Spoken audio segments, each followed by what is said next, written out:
Hey y'all. Hey, hey, hey. How is everyone feeling with the moon square Uranus transit we have today? Some funky energy. If you don't follow me on Twitter or Threads, I posted a funny story of what happened to me today when this transit was conjunct around let's say 3 p.m.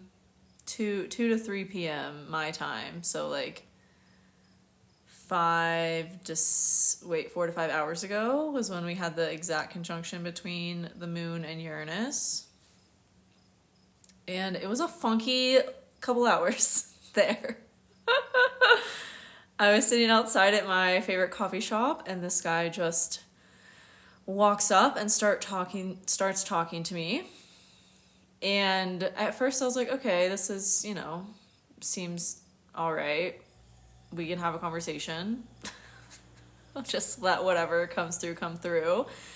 And then after 10 to 20 minutes of he just started rambling about the town that I'm in, and just it got really weird really quickly. It got very Uranus very quickly.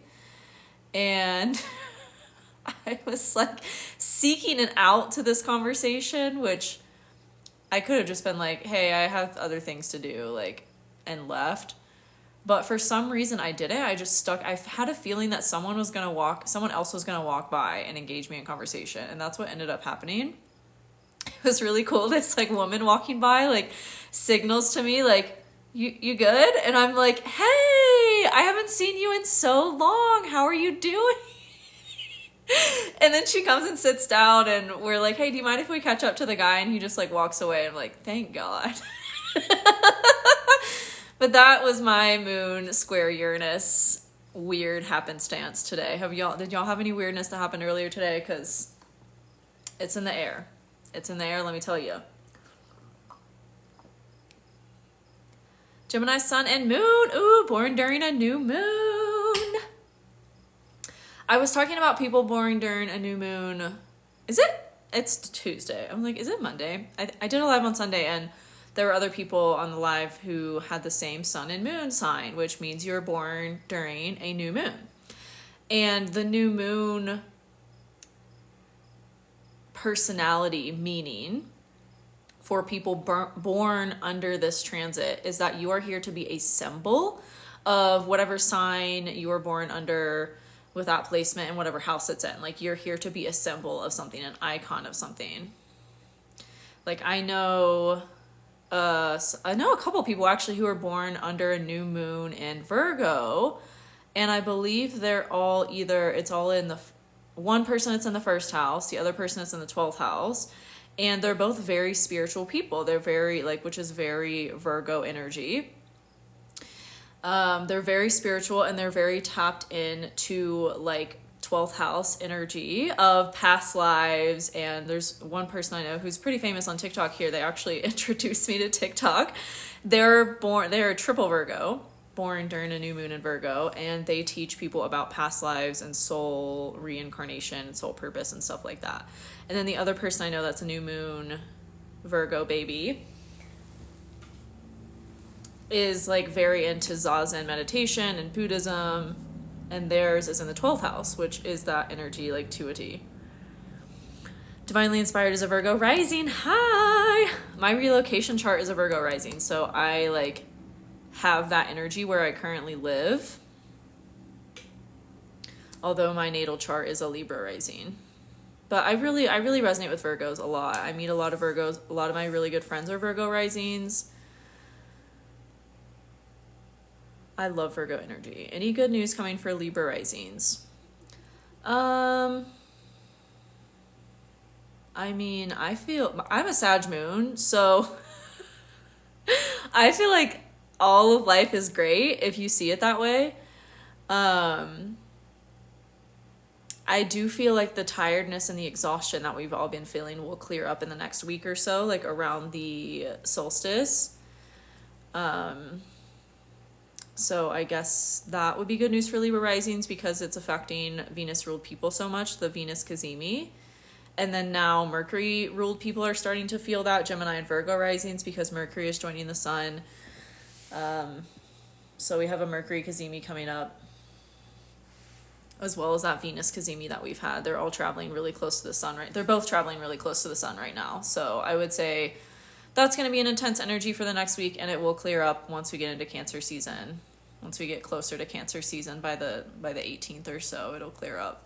I talked about this in my June update that I did last week on my YouTube, and it's also on my podcast. So if you want to hear my opinion on and insights into the energy of June from astrology and human design, go find that YouTube live or on the podcast. Capricorn, Aries, and Aquarius. Is that... how did I list them out in the question? Sun, moon, rising?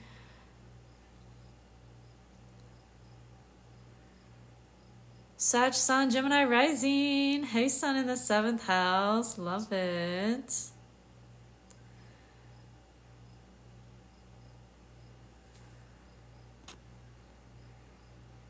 Cancer, Sun, Cancer, moon. Also born during a new moon. Amazing. I would say be on the lookout for any new relationships to come from that, friendships or otherwise. Does anyone know their human design? Do you know your human design as well as your astrology? Let's talk about it. Okay, Capricorn, Sun, Aries, Moon, Aquarius, rising. Anyone with Sun in the 12th house is meant to be very, very connected spiritually. So diving into whatever resonates with you in that field. If you got that right. Thank you. Yeah, you're welcome. I think I'm a projector. Amazing! Quad right splenic projector. Fun. And a 3-5. Y'all, I was trying to find out. Do y'all know Harry Jalsey or whatever his name is? I was trying to find out his profile in human design, but I don't know his birth time.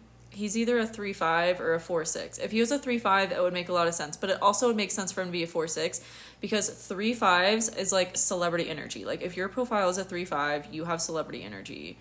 Whether you embrace it or not, or aware of it or not, you do. You're incredibly magnetic. One of my friends, I'll say, acquaintances, it's a probably more accurate word. One of my acquaintances is a 3-5 profile splenic projector. And I feel like they're not even aware of this in themselves, but they have it. Like everywhere I'm with them, they're very magnetic. And that's actually how we met. Like I was drawn to them. I was like, I like your shirt. Like, then we just hit it off. Is there compatibility between the types? Yeah, so I have a whole class on that in my membership. In my membership is where all of my advanced classes I've taught on astrology and human design live. And yes, there is something to be said of compatibility between types. I think I also put a sneak peek of that class on my podcast. And it literally talk about each type's compatibility on that podcast episode. Like projectors with manifestors, which don't always tend to do the best.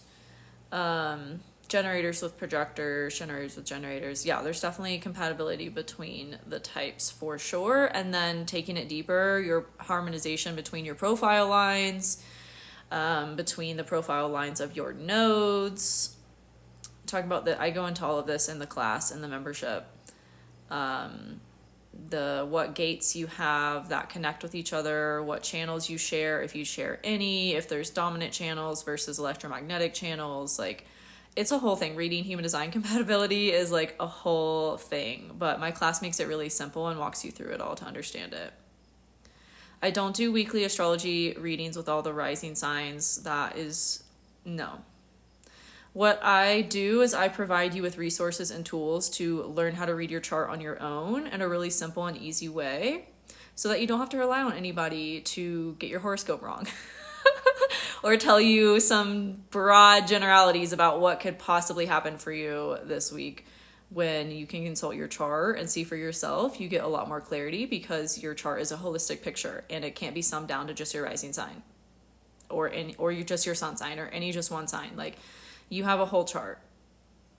And one Libra rising's week is not going to be the same as another Libra rising's week. Even though there are broad generalities, like I said, the specifics depend on what's in your chart, because one Libra rising could have a Scorpio stellium and another Libra rising could have a Capricorn stellium, and those are going to play out completely differently depending on how the current transits are interacting with those stelliums or with any other placements in the chart.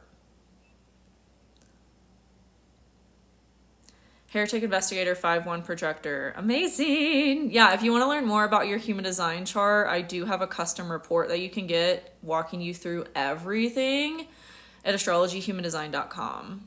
You can get your human design chart there too. And if you want a custom report that gets sent to your email, personalized and custom for your chart, look for the green button after you get your chart on my website, astrologyhumandesign.com. Quad left 2-4 Manigen, emotional authority, Scorpio sun, Aries moon, Scorpio rising. Wow, that is intense. And I feel like you're here to like transmute people.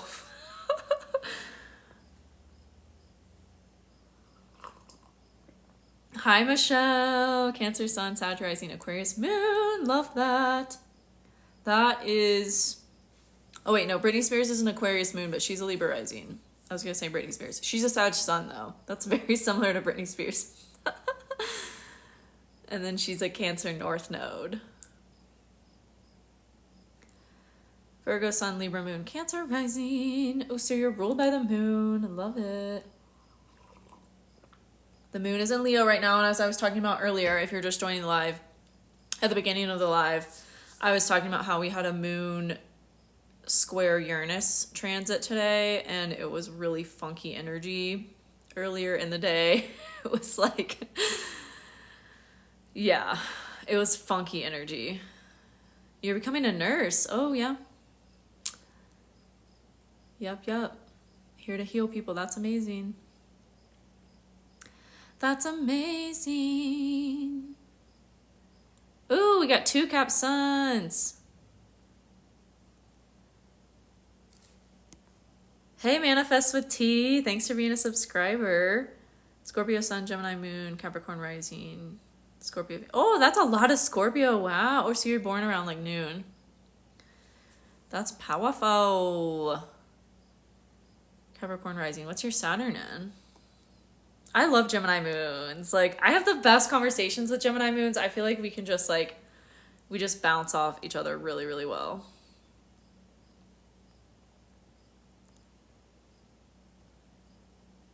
Aquarius sun, Scorpio moon, Libra rising. Hey, Victoria. Hey, Quartz. Today's been wonky for me unwinding. Yeah, I feel that. I was hanging out with a friend earlier, and I felt like I couldn't. I was just like somewhere else. I feel like today I've just been like on, I literally was saying this to him. I was like, I feel like I've been on planet Uranus all day. Like, I just feel like I'm in space. Like, I'm not, like, I have to like come down to Earth because I feel like I've been like in literal outer space all day. It's such a weird energy today.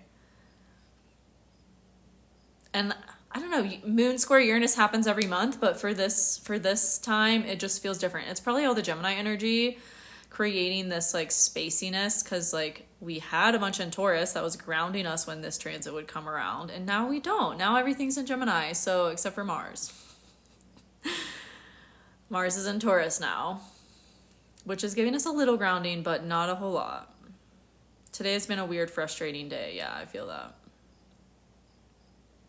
Geminis are all over the place. Yeah, well, we got a lot of Gemini energy right now, so everybody's all over the place.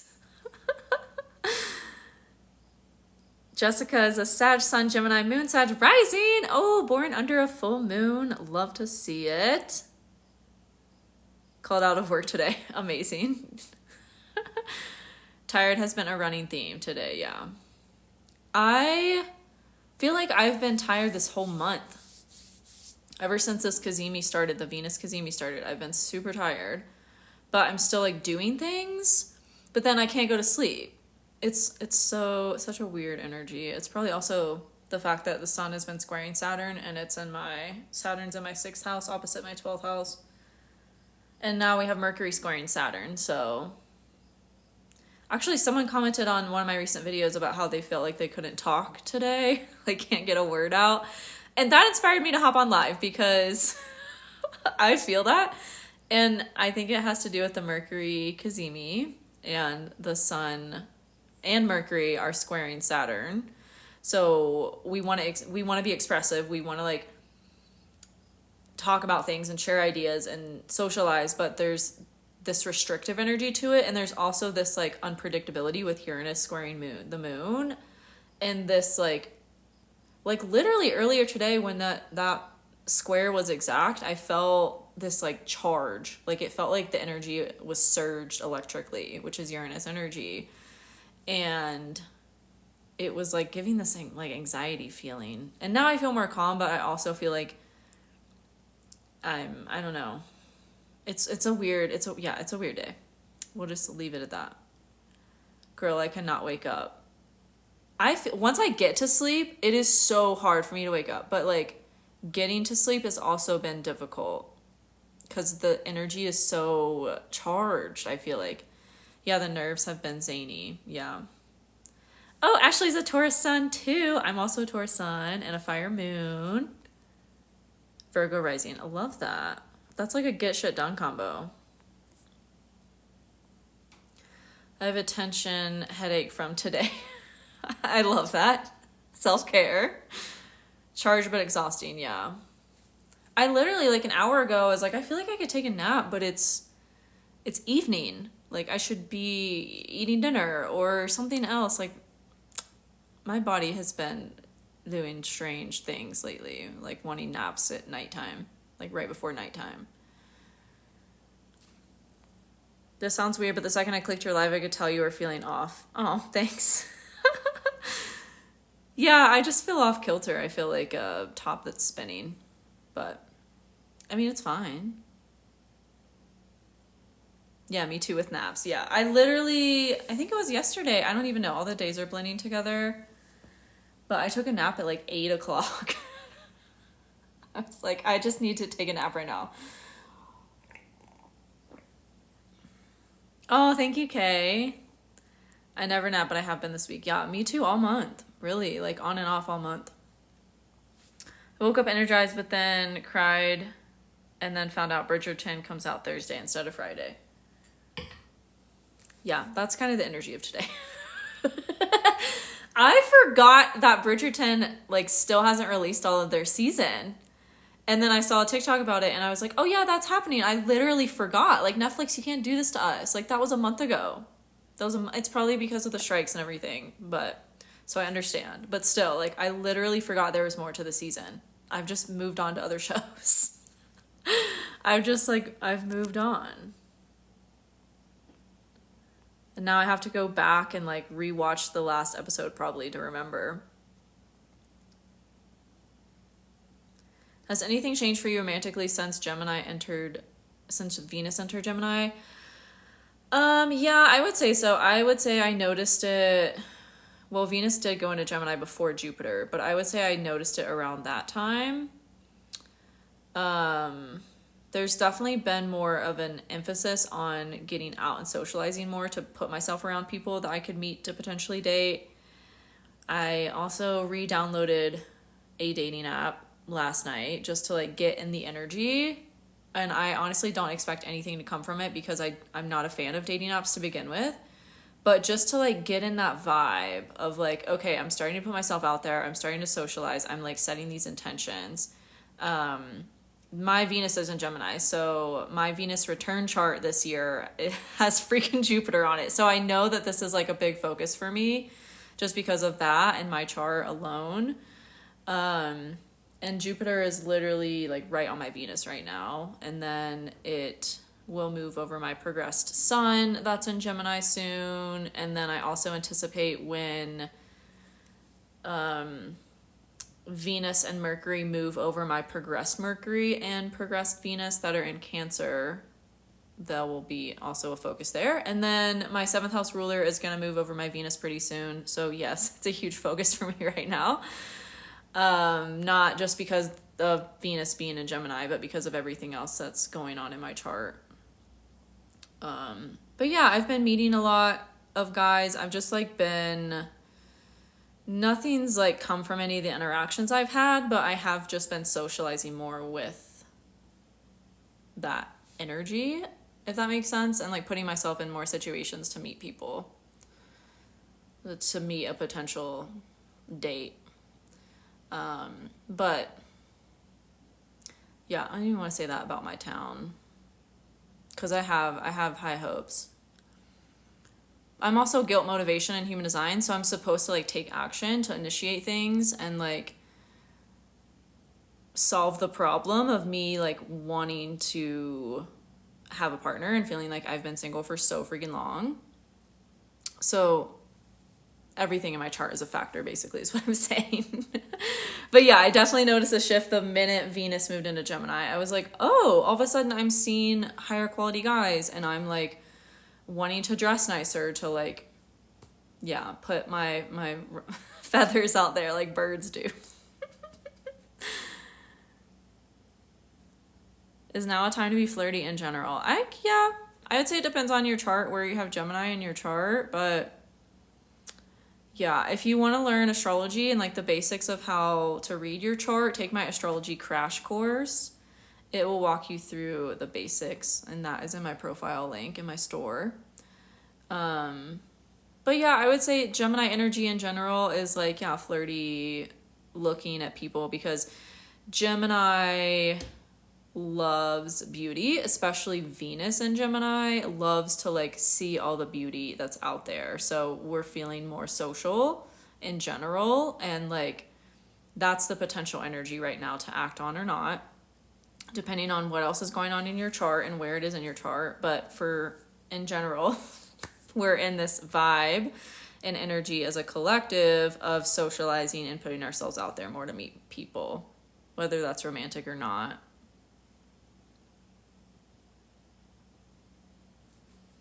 We're just talking about astrology and like the current transits. Someone had a question about relationships, so. Any thoughts on Sag rising with love? I would say it's a huge focus of your life right now, with Gemini ruling your 7th house and Aries ruling your 5th house of dating. Like, it's a huge focus, and definitely will be like a month from now as well, when the ruler of your 5th house, Mars, moves into Gemini in your 7th house. So yeah. I said this at the beginning of the year, and it's still like holds true for the most part in general. Libra risings and Sagittarius risings are the most likely to end the year in a relationship, or at least like not single, if that's what you want. Again, all of this is just potential. But yeah, the highest likelihood is for Sag risings, Libra risings, and then some other risings too. Like I would say Virgo as well, Capricorn, Aquarius, maybe 2, and then Aries and Gemini also, if that's something you want to focus on. Like, but for Gemini risings, like a big focus of their life right now is career and not necessarily relationships. So it just depends on, 1, where you are in your life journey, what you want, and 2, like what else is going on in your chart. Oh, Christine, hi. Taurus sun and rising, Sag moon. That's me too, except I'm a Libra rising. That's awesome. I love other Taurus suns. Weird, I've been way more social and flirty when I'm more of a homebody. Yeah, no, totally. That's the current energy. I'm the same way.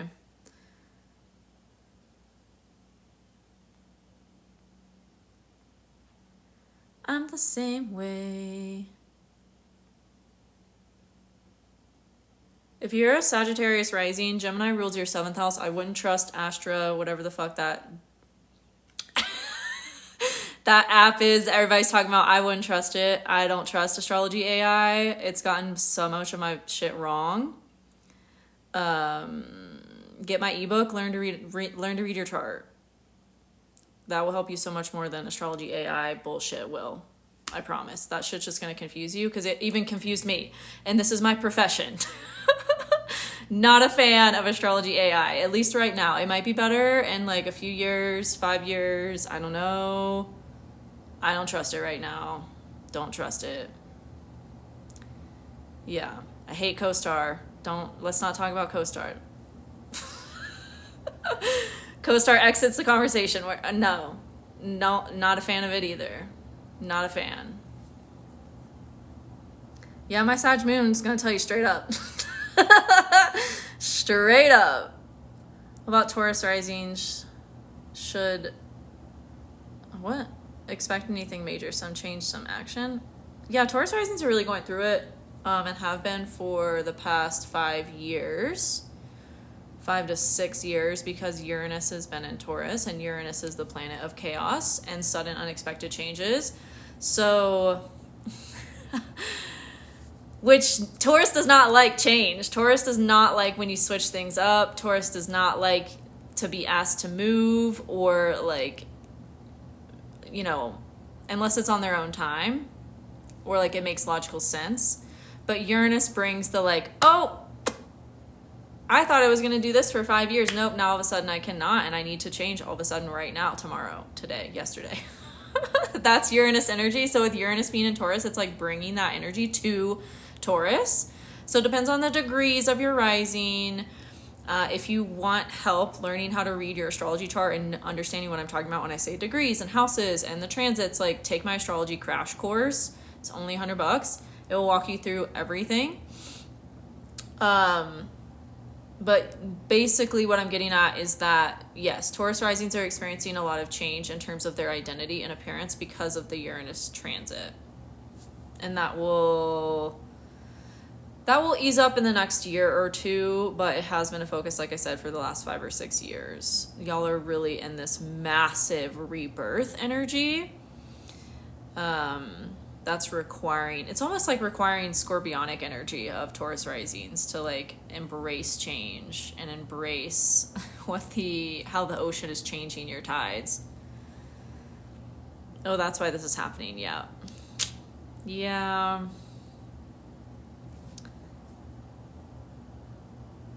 Taurus rising, Gemini moon. Oh wow, yeah. My moon is in Sagittarius.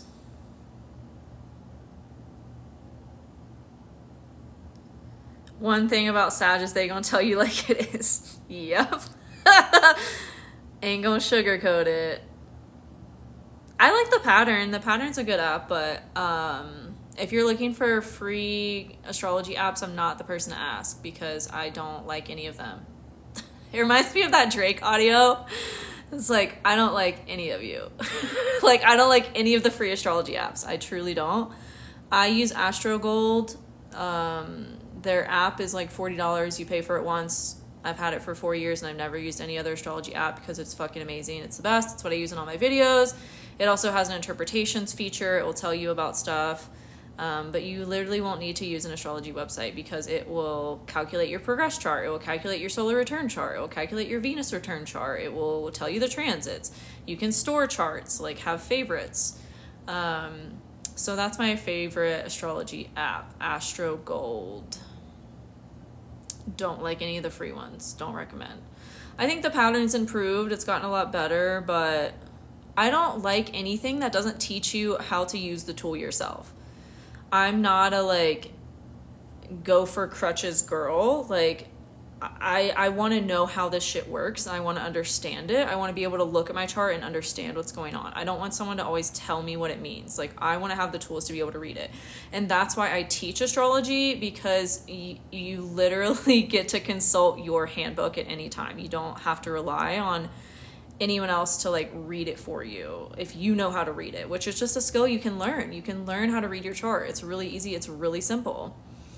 And I think these tools that provide people with crutches, like if that's what you want, like I support it, but that's not what I want. I want to like know how it all works and to understand it and to have an instant access to understanding my own chart versus like always being told this is how it is. because some of the pattern stuff I don't resonate with, and I think it's again, it's very general. Like, it's not something that an algorithm can calculate for you and understand. Like, it's an intuitive art, and a computer doesn't have intuition. So you being able to understand how your chart works and how to read it at any given moment throughout your life helps you connect with your intuition and get clarity and understanding around what you're experiencing, and confirms what your intuition is telling you. Best astrology books, my ebook. I'm working on making it a physical book right now. It's a whole project, but that is in the works. I love Stephen Forrest. Anything that he's written, I really love his lens of astrology and breakdowns. I have my favorite books like in my store in my profile. Like, I have a whole, you can go to that page and it will tell you all my favorite books for different topics on astrology. I don't use the Chani app. I think I've maybe downloaded it once. But I don't have any recollection of it. Yeah, you're welcome. I have if you go to app.learnastrohd.co/resources, all my favorite things are there, but that's also what's linked in my profile where it says my favorite books.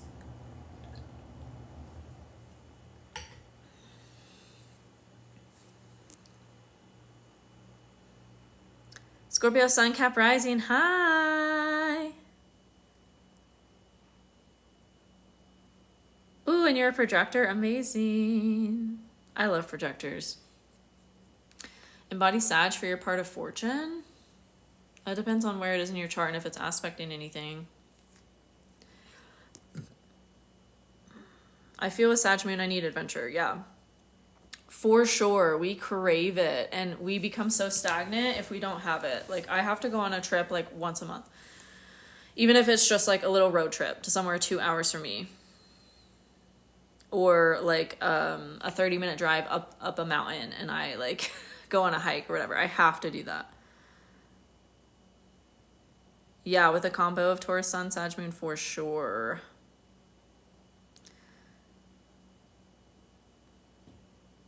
Yeah, Astro Future's okay. It was glitchy for me and like annoying to navigate, but whatever, whatever your preference is. Everyone has their preference. I just don't like any of them. But Astro Gold. You want to do my human design chart? I've posted my human design chart a lot. And in most of my classes that I teach, I use my chart as an example because I know my life better than any other person's life, and it's all in the chart. It literally is all in the chart. Happy birthday, Courtney. That's exciting. Solar return. Solar return.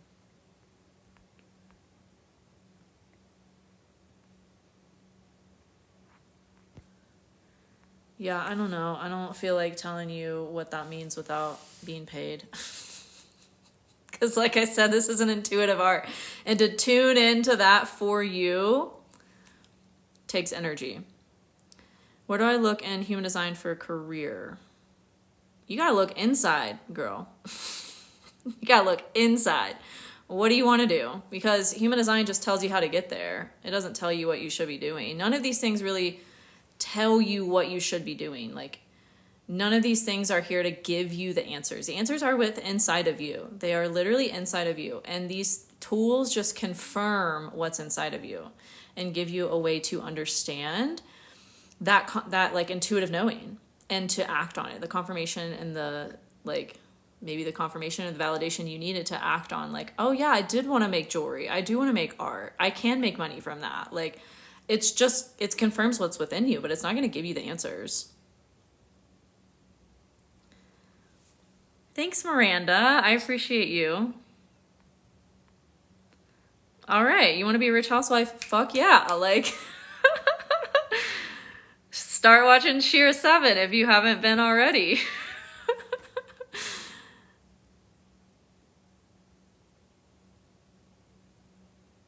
No, don't text your ex. I'm not the one to tell you to do that bullshit. No. No, I won't be doing that. Miranda, I love that you have Saturn in your username. Are you Saturn ruled? I missed if you said your big three.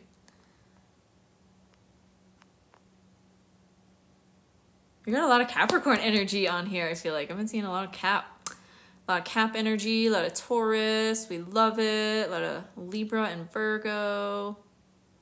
Ooh, Taurus sun, Scorpio moon, born during a full moon. Love it. You answered exactly what I needed to hear. Yeah. Go find a new man. What? Hell no. We don't go backwards. When you learn to walk forwards, not backwards. There's a reason we don't walk backwards, to get places. Man, whenever I get on my feels about that stuff, I just watch Sheer 7. I literally love her. If y'all don't know, Sprinkle Lady, Sheer 7. She's dropping gems all the time about what not to do in dating. Oh, you're Sag rising, Miranda? Maybe I want a little moonwalking. All right, well, just be aware of the consequences of that moonwalk. Yeah, Shira, she's the queen. Virgo rising, Cancer sun, Aquarius moon. I'm tired. I feel that. This Kazemi has lasted so long and been so exhausting and intense. I don't know why Venus seems to be moving so slow. But, yeah. If you're using Placidus, Scorpio rising could have an Aries 5th house, but I don't acknowledge Placidus. I don't acknowledge using Placidus. That's my opinion. You're welcome. How do I want to say that? Entitled to your own. You don't know Shira 7? I use whole sign. Yeah, we don't fuck with Placidus. Rachel said it. We don't fuck with Placidus. Whole sign all the way.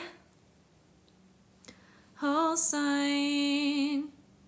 But your rising can change with your progress chart. Your rising can change with your relocation chart.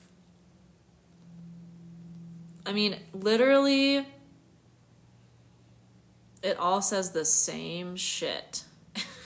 No matter what the labels are for the energy, energy is energy. Energy is energy is energy. No matter what you label it as. Why do we use whole sign?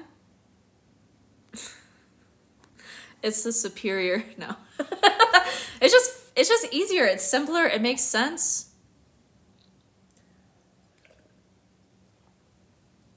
I don't need to always use my computer to read or understand or talk about a chart. I love it. If I know you're a Virgo rising, okay, I know Pisces rules your 7th house, Jupiter rules your 7th house.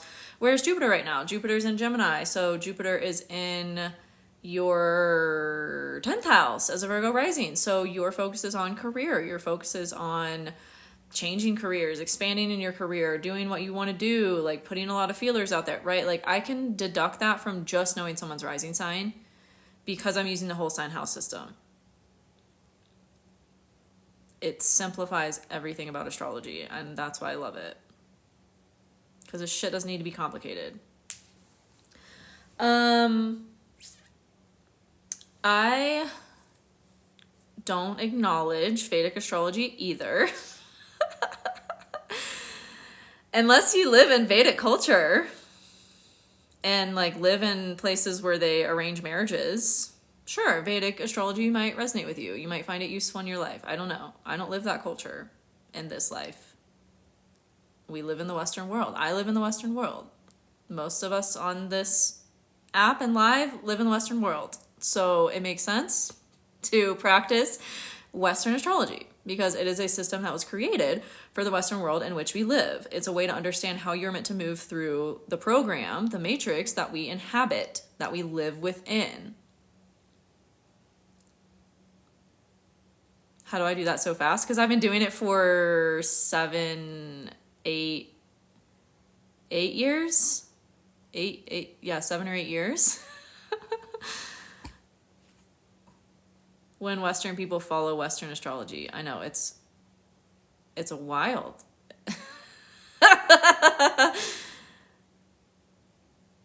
Tropical Western astrology was created as a fixed system because somehow when people started practicing astrology, they knew about the precession of the equinoxes and they knew that this current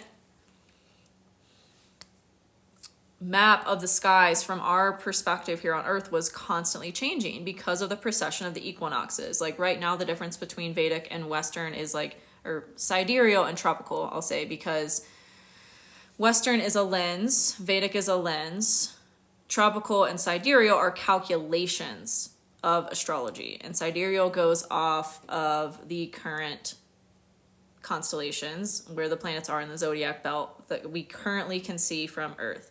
But that is always changing, and that's why there's a 25-degree difference now, and it will continue to get larger and larger and larger because of the precession of the equinoxes.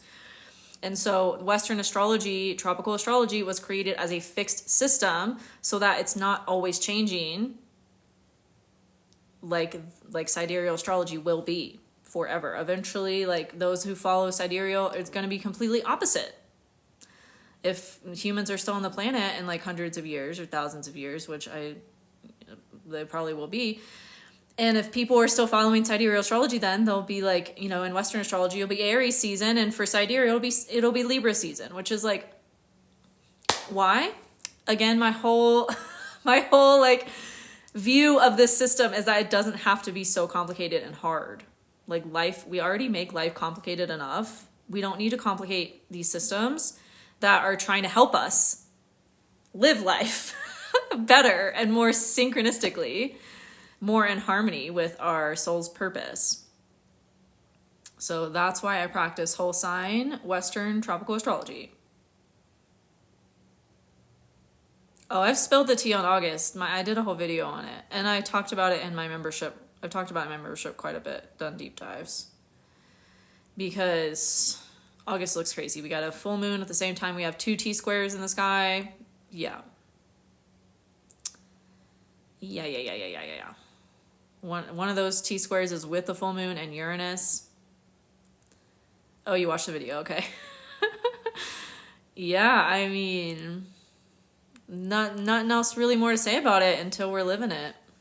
It's going to be, I think that's when the bubble's going to burst. I think it's when we're going to really start to see the system crumbling. It's already happened with the car market. Housing market's next. Shit is crashing. I'm moving in August too. But I tend to thrive in chaotic times as much as I resist it as a Taurus sun. It always aligns us with what we're meant. And that's why I said in that video that I did on August that it's giving March 2020, because March 2020, not because of like what actually happened then, but because of the collective overall energy, which was a major change all at once that nobody expected. Literally, I was working the Tucson Gem Show in January of 2020, and we were all making fun of people wearing masks in January of 2020. And then 2 months later, I didn't have a job anymore because of the reason why people were wearing masks. So it's kind of that energy where people right now are kind of in denial about the housing market crashing and about, you know, that we're in a recession or a depression. Let's be real. We're not in a recession. We're in a depression. And it's because of what happened in 2020. But now we're going to start to see the actual physical results and ramifications of that. What was done about that in the U.S. economy. And so I feel like it's gonna, again, bring that sudden unexpected change of like, everybody was saying we weren't in a depression. Everybody was saying the economy was fine. What? Nobody's buying houses and there's all these empty houses and like nobody can even afford, like, what? Like, it's gonna be that energy of like the conspiracy theorists were kind of right that the economy is actually in a huge bubble and that's gonna burst. Yay. Thanks for asking the question so I can respond to it. Using my authority in real-time everyday life, because that's what your human design authority is for.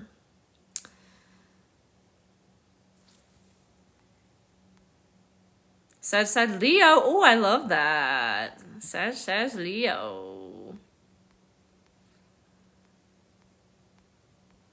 Okay, we can say that we're tired of this all we want, but we chose to be here. We chose to be in this energy and in this time and step up to share our gifts in the ways that they're needed during this time. I wouldn't say that the two systems are right. Nothing is right or wrong. It's just what you resonate with to get answers. But nothing is right or wrong. I just don't agree with the other system. Yeah, Vedic and Sidereal are different. So Vedic astrology is a system of astrology that has completely different practices than the practice of Western astrology. So Vedic astrology, they don't even, like, for the most part, unless someone's like blending Western and Vedic, they don't acknowledge the outer planets. They don't acknowledge Pluto in the chart. They don't acknowledge Uranus in the chart. And there's just some weird different things about Vedic. It's literally a whole different system of astrology to learn. They use sidereal calculation in Vedic astrology. And some people who use sidereal calculations still practiced Western astrology. Because Vedic is like a whole other system to learn. If that makes sense. It's like learning French versus learning German. Like, they're completely different ways to speak astrology. And then tropical is just a calculation based on the fixed system that was created in Babylonian times from those who practiced in like astrology back then that created the tropical system we use today. And then sidereal is like, I think has always been Vedic's calculation of astrology going off the current skies, but that's because in Vedic culture, from my understanding, this was a book I read about Vedic astrology and sidereal astrology literally from India. And what it said was that Vedic culture, traditionally, they were astronomers. So they watched the sky and planned during like certain spiritual events around what was going on in the sky. And then through the Silk Road, the practice of astrology was brought to them from the Greeks, from the Babylonians, from the Chinese. And then they started to adopt a practice of astrology in alignment with their practice of astronomy geared towards Vedic culture, which is was a caste system. So that is like Vedic astrology. It's very different. And the difference between all four, Western, tropical, sidereal, Vedic, they all mean something different. Does that make sense?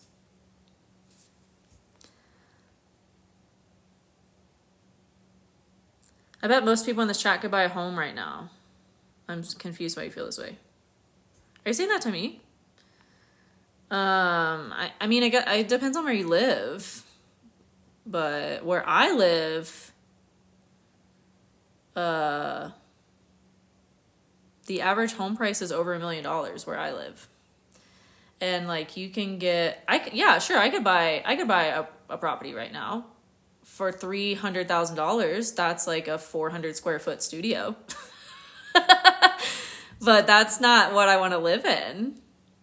And the interest rates are insane. So it literally doesn't make sense to purchase a home right now when the interest rates are so stupid high. At least to me, it doesn't make sense in the area that I live when the interest rates are so stupid high. Because I can rent for cheaper, and I'm not responsible for what happens to this home. Like, when I first moved into where I live now, first of all, if I got a mortgage for this place, if I bought this place, the mortgage would be probably $8,000, which is more than double what I pay for rent. And I would have to deal with repairs. Like when I first moved in here, it flooded. The whole kitchen flooded, basically half of the downstairs flooded because a pipe burst upstairs and flooded all night while I was sleeping, and then I woke up to it. And if I owned this place, I would have to deal with that shit. Fuck no, I don't want to deal with that shit. So, and it's cheaper to rent. So like, I don't understand the incentive to buy a home to live in. I understand the incentive to buy a home to have, investment properties. But if where I live in my area, it's cheaper to rent than it is to buy the home that I want to be living in. So that's where I'm coming from with that.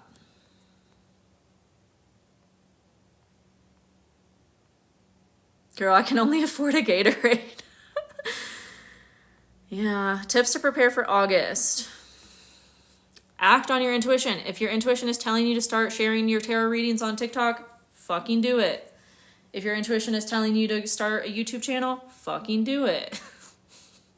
Listen to your intuition and your human design authority. Start to learn your human design authority, because that just makes life so much easier when you're making decisions from your authority, which is your inner guidance system. It's how your intuition speaks to you.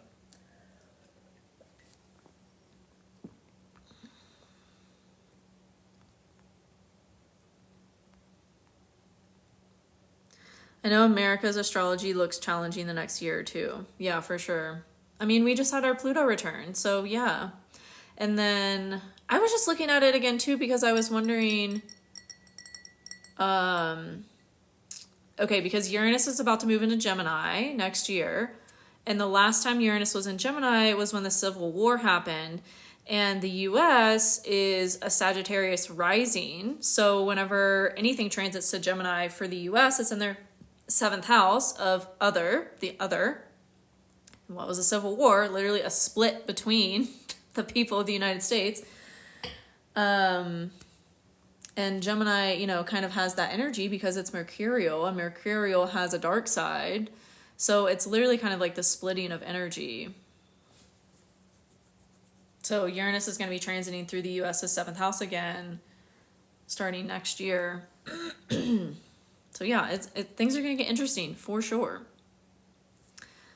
They're going to get interesting. And then the US's Pluto return was in their 2nd house of money and like possessions, real estate, like literal possessions, like things that you own, cars, houses on a big scale.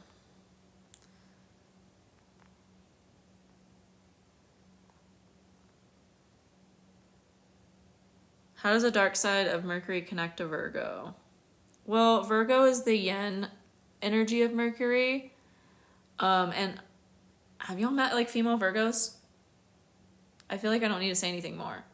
But like, they're like the most dark feminine energy. I don't mean that, like, I mean that in a great way. Like, it's a beautiful thing to witness, but it's like, female Virgos have that dark feminine energy. Gemini is more of a trickster with it, or can be a trickster or a clown. Like they're either like the tricksters using that air mercurial energy to manipulate people and get what they want, or they're using it to like bring light to everything and bring comedy and fun and playfulness to everything. So that's kind of like the two sides of Gemini. And then Virgo is earth. They're mutable earth. So they're bringing that to like the literal things of the earth, sexuality, being in your body, physical body. grounding that mercurial dark or light energy.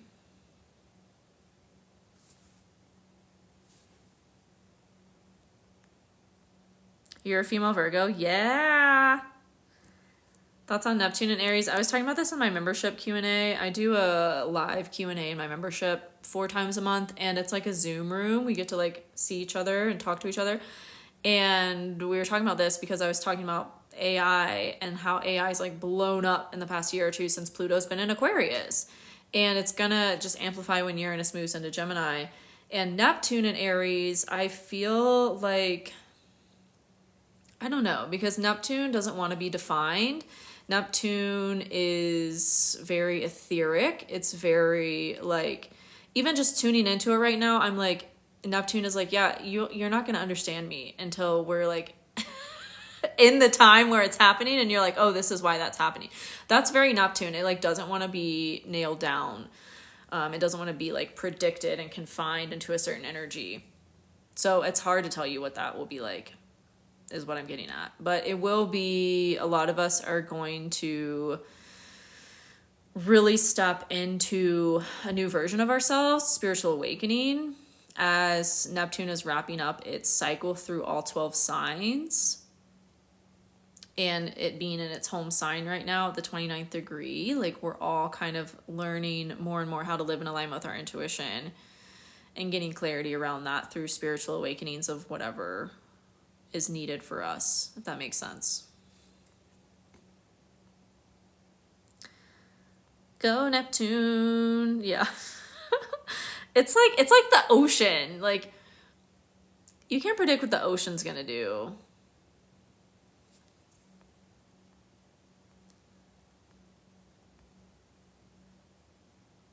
Have fun at your party and don't text your ex. Yay. Oh, that makes sense. Thank you. Yeah, Virgo women are either the best or... Yeah, and they'll switch up real quick. It's Mercury energy. They'll switch up real quick. The most tumultuous relationships I've had in my life have been with Virgo women because there's not the same playfulness or fun that Gemini has with Virgo. It's like it's like very serious. And when it's good, it's good. But when that switches, it switches. Thanks, Barbara. Thanks for watching my videos. Appreciate y'all. Mutable as fuck. Dang, yeah. Moon on Mars. I'm pretty sure if y'all watch Perfect Match, that's like, my Libra rising loves these reality TV shows. Like, loves it. Always have. Maybe it's my Taurus too. But Perfect Match, I was like looking at all of their charts, and Brighton, who is only on like the first couple episodes really until the new episodes drop. I don't know what the new episodes will have, if they'll have him in it, but he has a Moon Mars conjunction in Virgo, so that's interesting that you do too, Courtney. It's very like, it's very confident, fun energy. I love that combo. The Virgo Gemini combo is very interesting to me because it's like all of the things I just talked about with Gemini and Virgo, but amplified. And it's like, you can be fun and playful, but you can also be like, no, boundary set.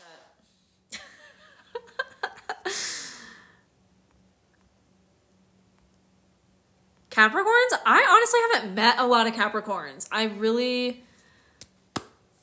You know what's fucking hilarious about me saying that? I've met 2 today. I met a Capricorn male and a Capricorn female. And they were both like, you know what I don't like about astrology? I feel like that tells you everything you need to know about Capricorns. Oh my god. Maybe that's why I haven't met many, because they're like, yeah, I don't know about astrology. I don't know. Just like, yeah, you're a Capricorn. Of course you don't know about astrology. I feel like they're hella intuitive though, for real. Like that's one of the things that I wish people would talk about more when they talk about Capricorns, because it feels like everyone's like hard workers and like they're really skeptical about astrology, but they're also really intuitive. It just shows up in a different way.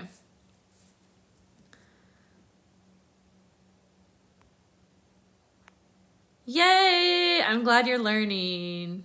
Nadro J. Nadro J? Nadro J? That is my goal. And that's why I love my membership, because I get to like connect with y'all in real time, and you can post in there. It's like a Facebook group, but it's better. It's like a Facebook group, but better. I love my membership. Ah! That's how I feel about Capricorns. My ex-best friend was a Virgo woman, and the switch up was real. Yeah. No, same. My mom is a Virgo. I've had a lot of Virgo women friends. I've had a lot of Virgo male friends also. That is very different energy. I feel like they don't know how to work with the feminine energy that comes with Virgo. And it shows up in its shadow. It shows up in this very critical nature for Virgo men. And they don't know how to like work with it. And they always think they like know best. like they always think they're superior. This has been my experience with Virgo men. And all of them, for the most part, have had their sun in Virgo in the 6th gate. So there's that to it as well. 6th gate people just want to like create conflict. It's not even like a want. It's just like something that naturally happens around these people. If you were born around September 15th to September 20th or September 15th to the 20th, you probably have your sun in the 6th gate, and you like attract conflict like a magnet attracts another magnet. My best friend is Virgo, and she's the best. Oh, yeah, when they're great, they're great. They will switch up real quick, though. Virgos have poor eyesight. I don't know. I haven't... I know there's a thing in human design that can indicate having poor eyesight, but I don't know. I haven't looked into it for astrology. Oh, I just lost this question, but I do have a bonus lesson in my Become an Astrologer course that walks you through crucial life timing and how to predict that for yourself. Like how to know when the best time is to focus on dating or focus on relationships. When the best time to know when how do I say that? When to know when the best time is to start a new job or make a career change or make a physical move in your home. Because I have moved with my astrology so many times, and it's really, really helped me just have like relief and peace of like, okay, I'm moving at this time because that is when it will be a focus for me based on my chart. So I teach you all of that in my Become an Astrologer course. And those bonus lessons only live in that course. You can't get them anywhere else. Capricorns are funny but so serious and don't believe in things they don't know. They do. Yeah, right? It's like they do get it. They do understand it, but there's not the like embodiment because they're very practical and logical. That's very earth energy. But then, yeah, it's like you are living it. Like...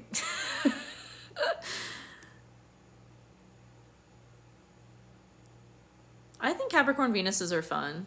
I've met a few. They're really like loyal people. I've met mostly Aquariuses have that placement. Yeah, they're usually very successful. Money just seems to like find them. I don't even know. 2 of my best friends are Cap and like to hear about astrology. Oh, that's awesome. Maybe they have some Aquarius or Sag or Pisces even.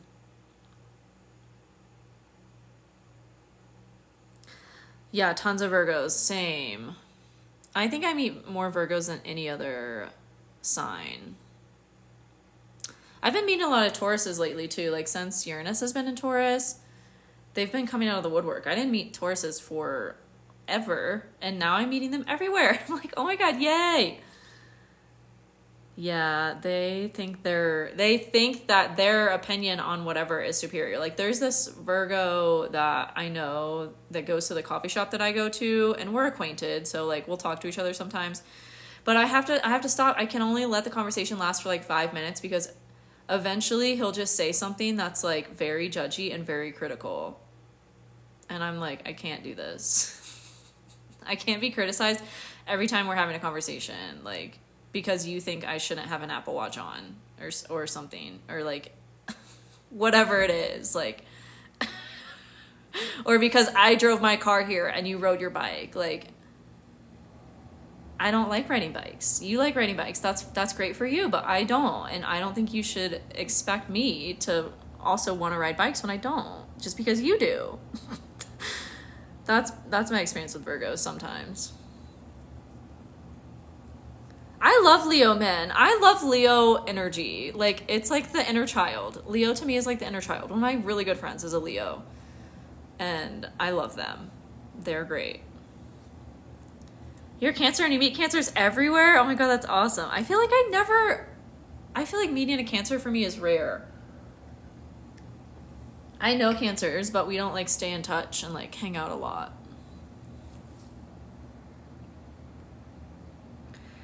Virgo and Pisces sun are the best coworker. Yeah, I could see that. Depends. Love Taurus. Need that earth grounding for my floaty self. I feel you, and I am a Taurus. I'm so grateful I have the Taurus, because if not, I would be an etheric bird, just never, ever on earth. I meet more Libra men than any other. Interesting. I've had how do I say that? Oh my god, I like can't words anymore. I have 2 exes that are Virgo suns, and I have 2 exes that are Libra suns. I meant to say that like in a cohesive sentence and to communicate that, and I couldn't figure it out. So deduct the meaning. Yeah, and they're interesting. Libra men are interesting. They're fun until they're not. Like, they're a lot of fun, and then there's some drama, like, inevitably. And then the drama's like, all right, I gotta go now. This was fun, but I gotta go. I ain't got time for drama. Bye, everything embodiment. I love that name, by the way. Oh my god. I have a Virgo dog, and she is so Virgo. That's awesome.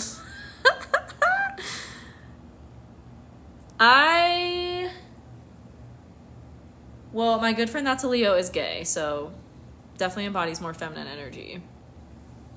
Trying to think of Leo men. Oh, actually, yeah, Leo men that I've met that are straight. Not the best. On a romantic sense. Good in passing as like friends, or like if you need someone to connect you with people, or need someone that like probably throws parties or like events or something and you need to like socialize, like good to have a connection with a Leo male in that sense. But honestly, I don't have too much experience like in dating them. I've only really dated, like I said, a lot of Virgos, a lot of Libras. Who else? Those have been like my serious relationships. I've gone on dates with other signs, but they didn't go nowhere. Sometimes you have to tell a Virgo to zip it. My secret for dealing with Virgos, especially Virgo men, is that because they aren't, in my experience, haven't been too tapped into like their feminine side, they love if you're like a bossy bitch to them. They love it. They love to be treated like an asshole. If you just like, honestly, Virgo men have been my practice in embracing my Sag moon and just like saying what the fuck I want to say and not caring, because they love it. They secretly love when you act like an asshole to them and like criticize them. That's been my experience with Virgo men. Yeah, I agree. Leo men don't always make great romantic partners, but they're great friends. I think, again, we can't generalize based on just a sun sign, but that's kind of what we're doing. It does depend on what else is in their chart. Oh, wait, I have dated a Leo. Oh, that was the ex I, like, was traumatized from and obviously, like, shut off from my memory. I think if they've done the work on themselves, if they're really like focused on growing and evolving, they can be great. But in my experience, I haven't found a Leo male that is straight that has done that, and it was a mess. Yeah. Scorpio moon men. I haven't met many Scorpio moons, thank God, because they're intense. That's all I'm gonna say. New to astrology, woo! Welcome, Allison. Cancer sun, Cancer moon. Yeah, Cancer is a cardinal sign, a water sign, cardinal water, so it leads with intuition and emotions. Yes. You're like the ocean. It has waves. I mean, that's really what being human is experiencing emotions. It's what makes someone human, and it's not. I think a lot of people get caught up in emotions when we feel them because they're so intense. But it's just like how the earth has different weather patterns. That's really what emotions are. They're just a transitory state of experience. Like when it rains, you're not like, oh my God, is the earth okay? It's raining. Just like, oh, it's raining. Oh, I'm crying. Like, yeah, that's how I see emotions. It's important to feel them, but like not make them mean anything about you.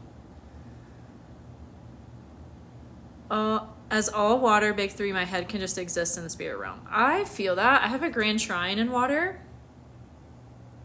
And I literally got an energy healing session like a week ago, and the guy was saying it was my first time getting an energy healing session with him.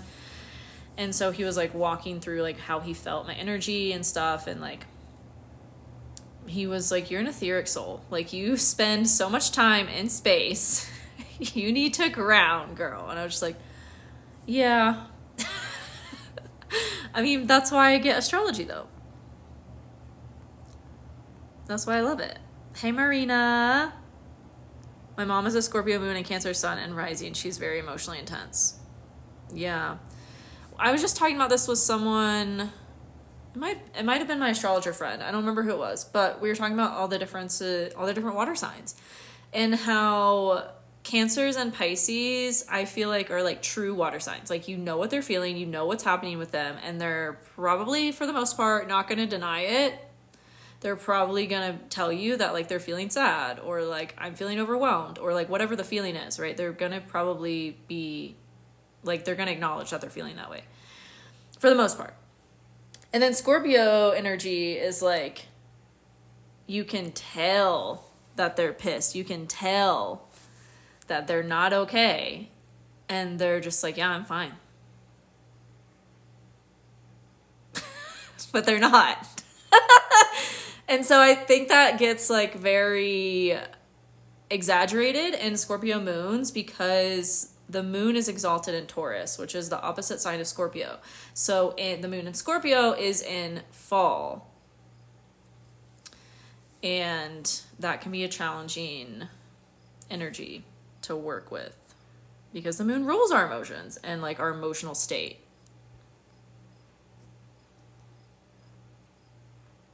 A water in big three emphasizes the need to be grounded. Yeah. Oh yeah, I ask everyone for their birth time. There's a Cancer man I met in April, and I literally was like on him every other day. Like, did you talk to your mom yet? Did you talk to your mom yet? Like, what's your birth time?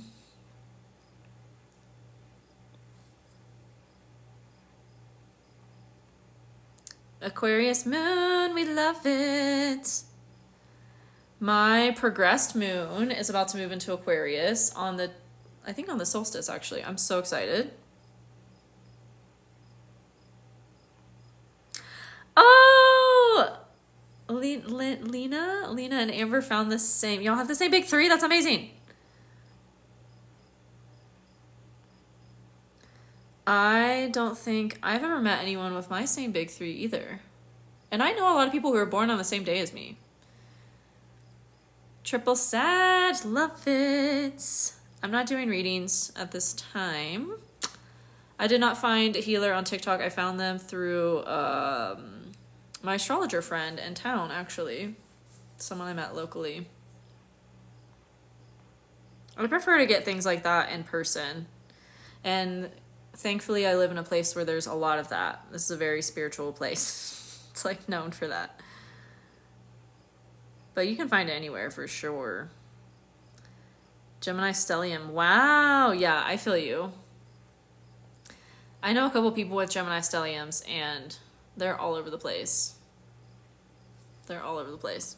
But it's y'all's gift, too. Like, you can be 1,000 places at once.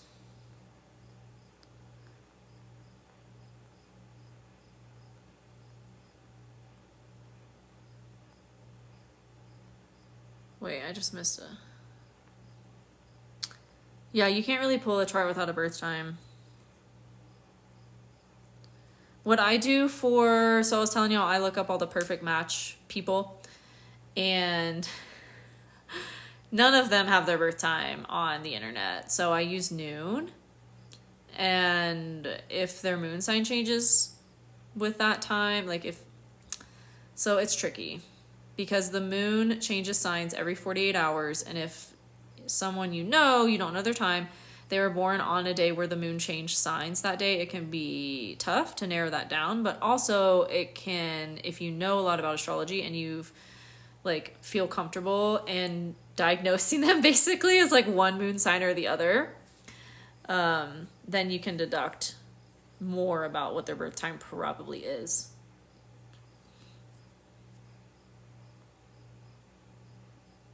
Someone in my membership, someone that just joined my membership was trying to figure that out for their husband because they didn't have their husband's birth time. And they ended up calling the hospital and asking for, like, requesting a long form birth certificate, and they got it that way.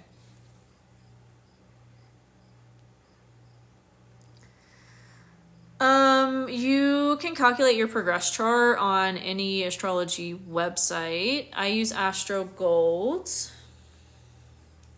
If you don't have Astro Gold, I'd recommend astro.com because it's the most accurate astrology software that's on the internet. And you can calculate your progress chart there. Or you can just Google how to calculate progress chart or progress chart astrology calculator.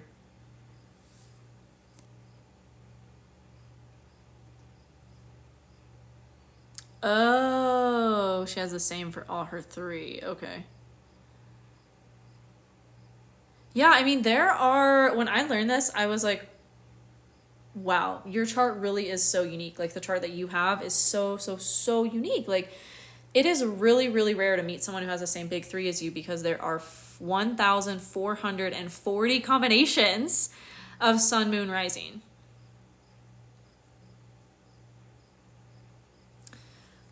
For your progress chart, do you put in the current date and time?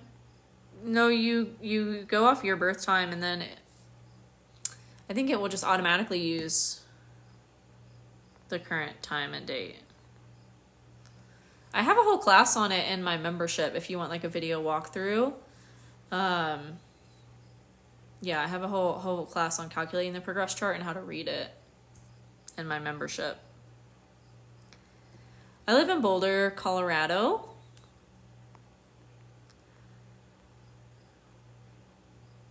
Oh, you don't have your time because your parents remarried in Ukraine. Oh, wow. That's crazy. Your progressed astrology chart is like your chart with your evolution taken into account, like your actual aging. Your progressed chart takes that into account. So it's 1 year equals 1 day in the progress chart. So say you're 30 years old, your progress chart is going to be 30 days ahead of your birth day and year, because that tells you about how you are evolving and how your chart is evolving as you age. But like I said, if you really want to know more about that and understand it, learn how to read it, I have a class on that in my membership.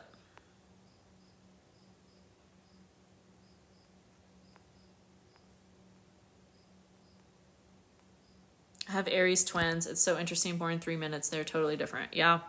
It really goes to show you that none of this is like written in stone. It's all just potential. And not at the end of the day, this is what I was saying earlier too, because someone was asking how to find like career in your chart or whatever, like a specific career that you should be doing.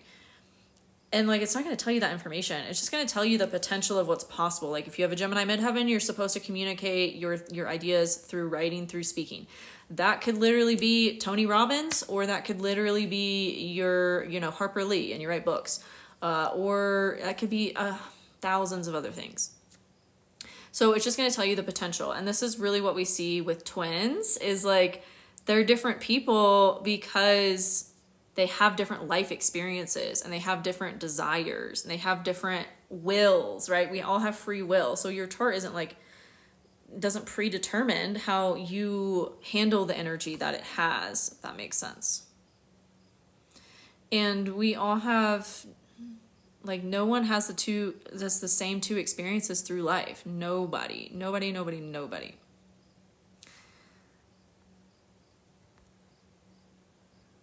So your chart just shows the potential of you and your life story and the timing of all of that, but it doesn't tell you what you're going to do with it. It doesn't tell you how you're going to act on it or let it pass you by, or how you're going to react or respond to it.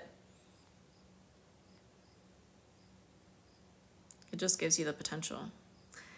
Boulder is beautiful. Thanks. I love my home. I have always loved it here so much. My moon line goes through here, so when I found that out, I was like, oh, that makes sense. This is home. Thanks for the follow. The Progress Chart class, yeah, it's in my membership and my bio. You can get to my membership community through my bio. It's only $15 a month to access all of the classes that are in there. And then I do a live Q&A 4 times a month where we get to meet like over Zoom, basically. It's within the community, so it's not like on Zoom, the app, but it is like a Zoom room. And yeah, we get to talk about astrology, human design. And there are like 30 classes inside the membership, I think, that I've taught on astrology and human design. I was floored. Mine said I'd marry outside my country and meet in college. Oh, yeah. You Venus in the 9th house? Oh, yeah, boy, girl. So there's that. Yeah, for sure. Oh, thank you guys. You're the best. I have the 2340 channel. If you know what that means, it's the Freak to Genius channel. And I also have the 6124 channel, which is all about condensing complex information into really simple terms. And then the 4323 just like spits it out of my throat. It just like, yeah, concisely shares the information that I process in my head of my friend calls me the mad scientist because there's always like, literally my head is like a chalkboard of like, if you've seen scientists like in the shows, they're depicted with like that's my head all the time. And then my 2343, because I have the 6124 channel, and then the 2343 is just like, this is how we speak it. I don't even know what it's saying half the time because it just like channels. It just, God, human design is so cool because it's really taught me how like your body is really the driver of your life. And if you just surrender to the body, like magic happens in your life. If you just let what's going to come out of your mouth come out of your mouth, like magic. If you just let your body lead you to where it wants to go, magic. Like,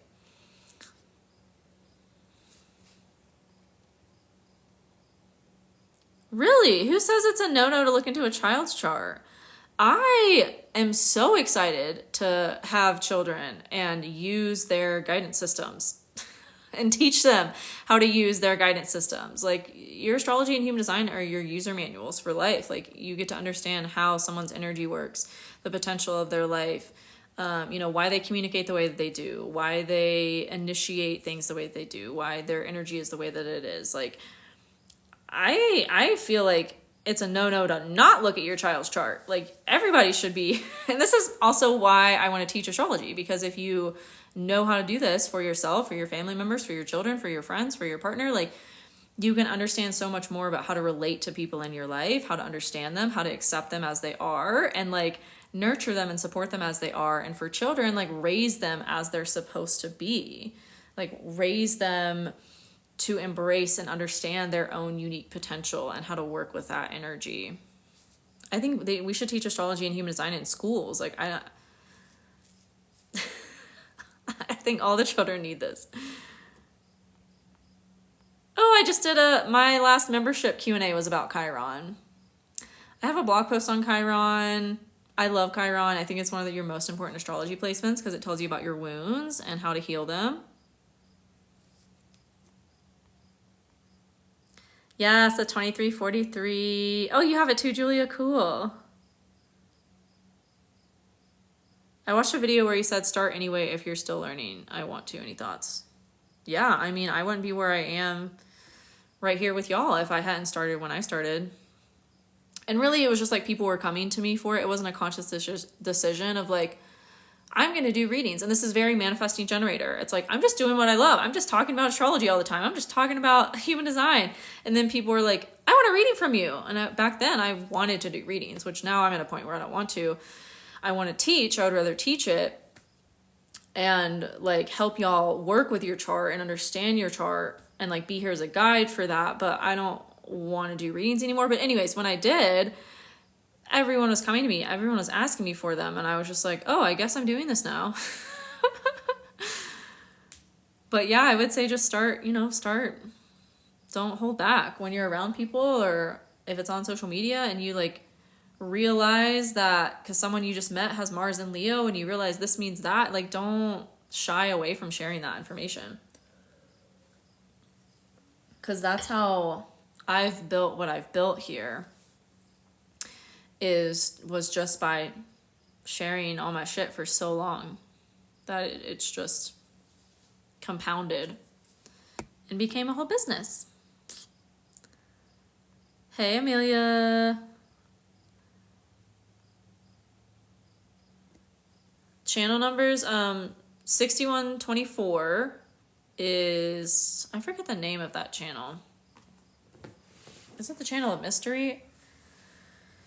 Let me look. I have that one. I have the 2343, which those are both individual channels and the individual circuitry. So they're very just about like doing your own thing as an individual and sharing it and not caring if like some people don't like it.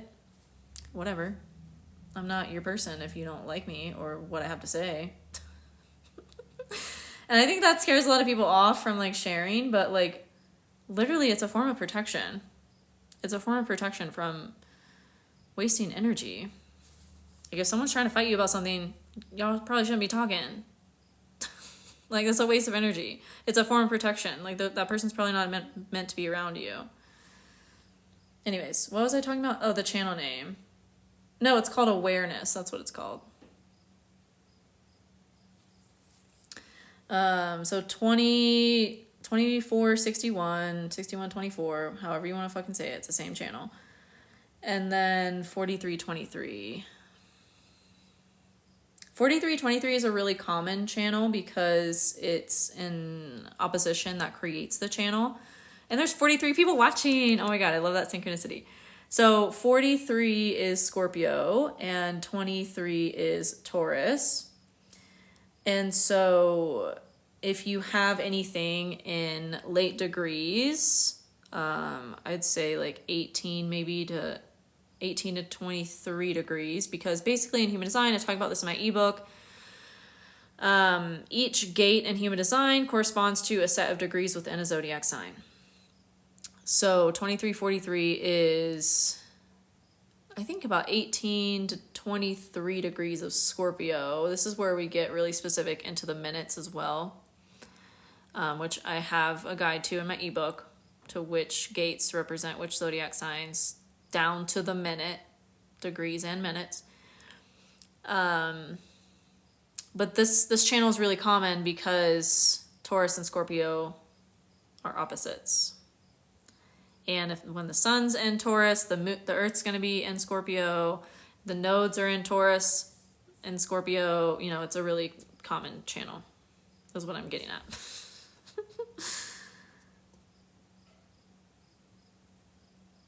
1-3 manifesting generator. Me too. Trial and error. Trial and error. Trial and error. Trial and error. On a repeat. Rinse and repeat. Trial and error. Trial and error. Trial and error. Oh my God, as soon as my twins were born, I yelled, "What's the time?" That's literally going to be me. Like, I'm not even going to care that there's pain or whatever, I'm just going to be like, we need to get that accurate. What time is it?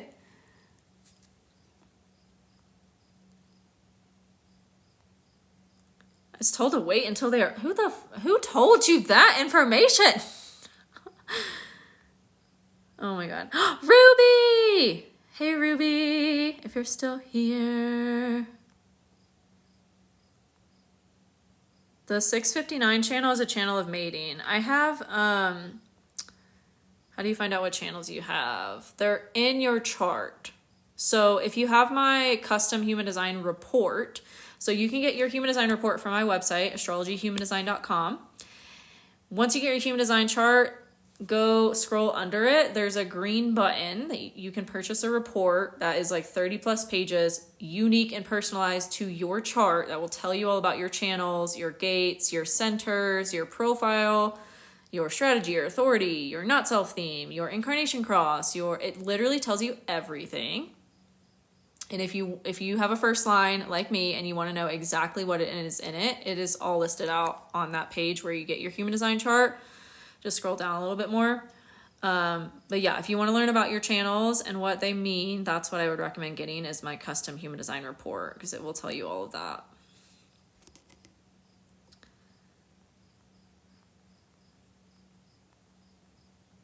I learned from working with other human design people.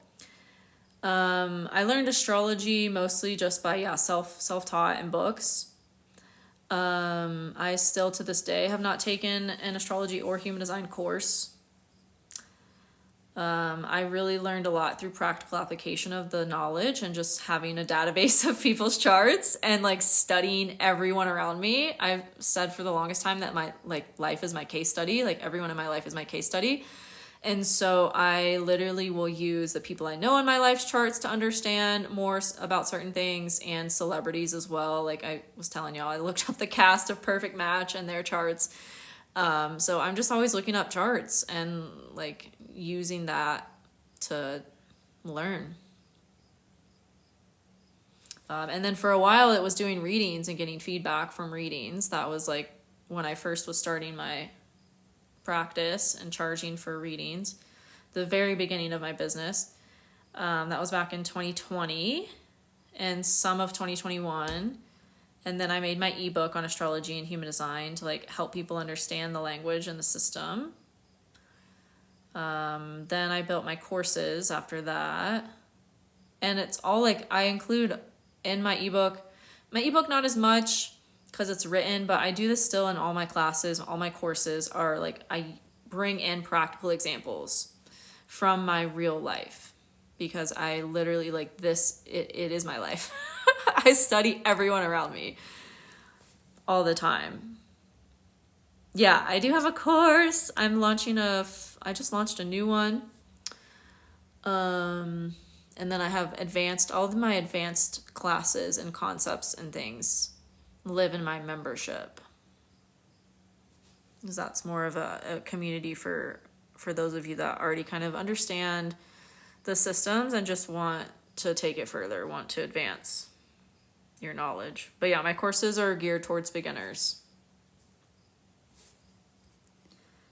Ooh, your 3/6 profile, that's rare. 3/6s are rare. Oh, your kids are 3/5 generators. Wow, that's cool.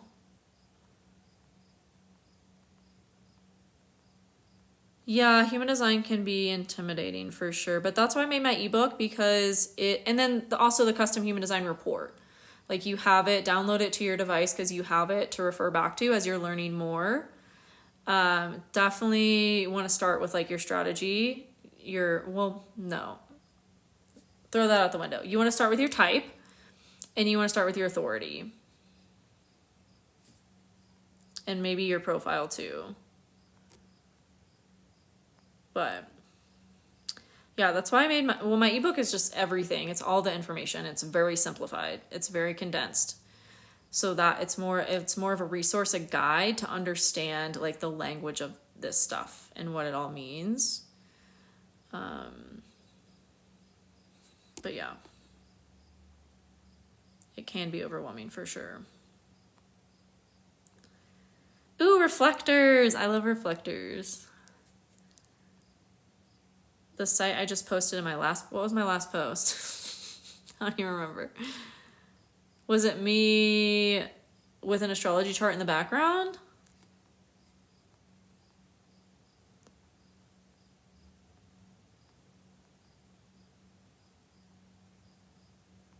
Yeah, get a custom report, Sarbear. It will tell you all about your chart.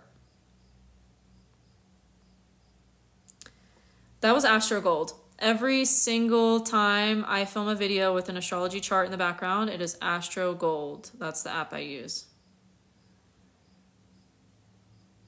Ooh, I love 4/6 profiles. Yeah, you're here to provide your guidance to your community.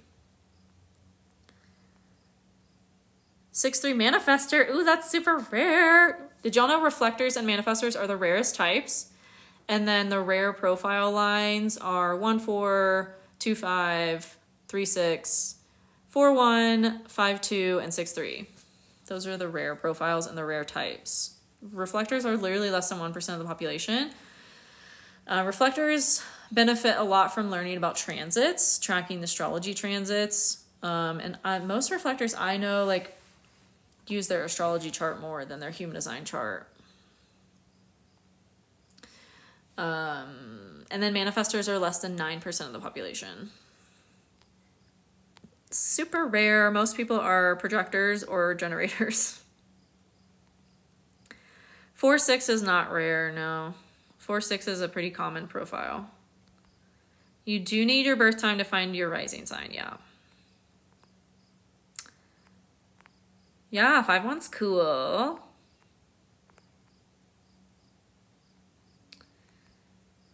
Yes, you're definitely supposed to work with the moon as a reflector because those are the most consistent transits and you're really sensitive. Reflectors are really sensitive to the transits.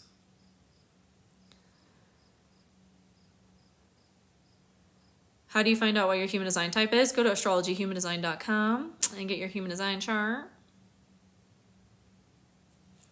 Download a custom report to learn all about it.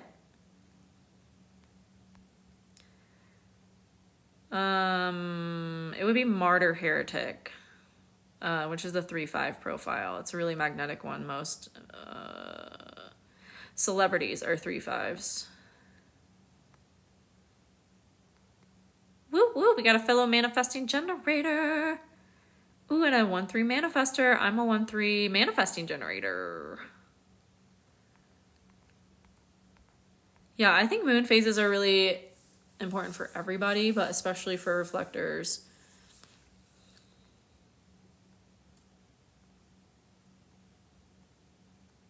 Yeah, 3/5 is celebrity energy. It's that magnetism. Kim Kardashian is a 3/5. Like that is the... I can't give a better example of a 3/5 profile. Ooh, Sag, Sun, Gemini, Moon born during a full moon. And your Libra rising. Wow, I love that. That's really similar to me. But I'm a Sag Moon, Libra rising. I have a stellium in Scorpio. My Venus is in Gemini.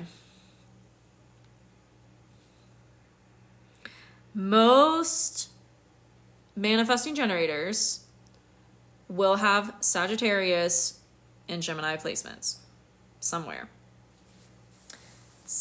in the chart because that is the manifesting generator channel. It is Gemini. The 2034 channel is Gemini, gate 20, and Sag, gate 34.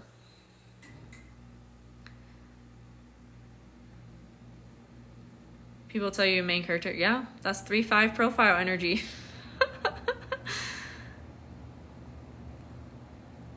Ooh, you're a splenic manifester. Amazing. Get your custom human design report. It will tell you how to live your chart and work with that energy. I have talked about informing as a manifester in my manifester playlist that I have on my page. The rarest rising sign is Pisces. Oh, you're a Gemini Venus too? Rad! Gemini Venuses unite.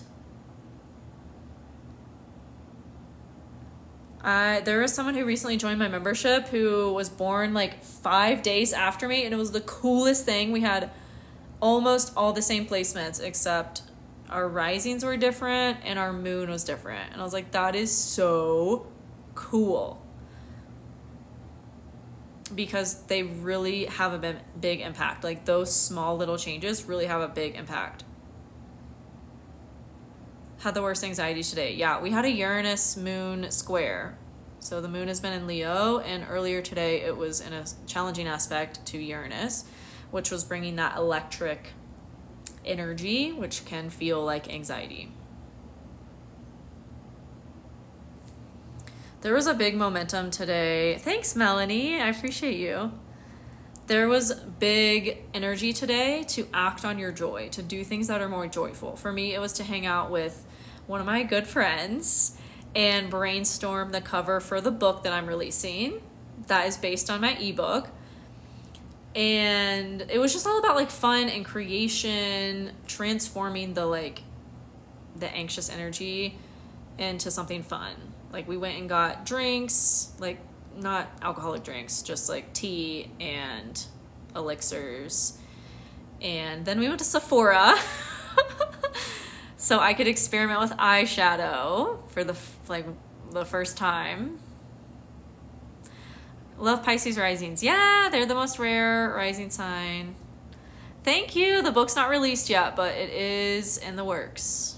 I've had my ebook so I released my ebook, The Cosmos Within You, Teaching You Astrology and Human Design, back in 2021.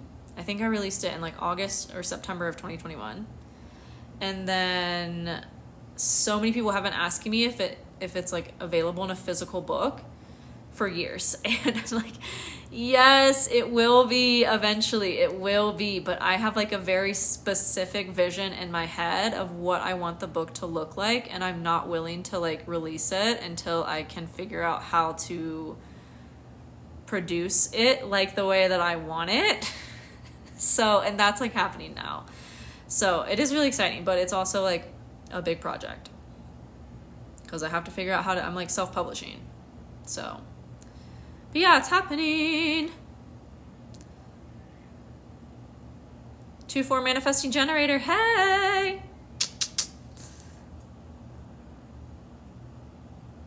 Leo rising seems common.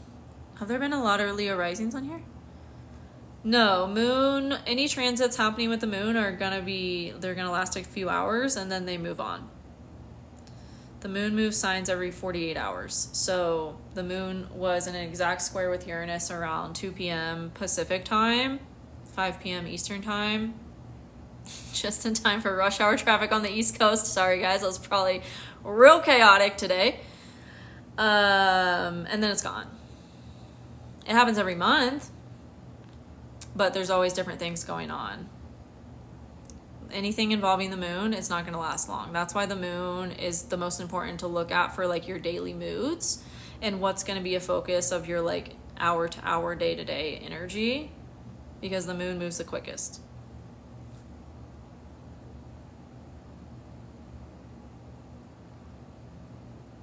Two 5 projector. Ooh, 2 5s are rare. That's amazing. Get a custom report. It will tell you all about it.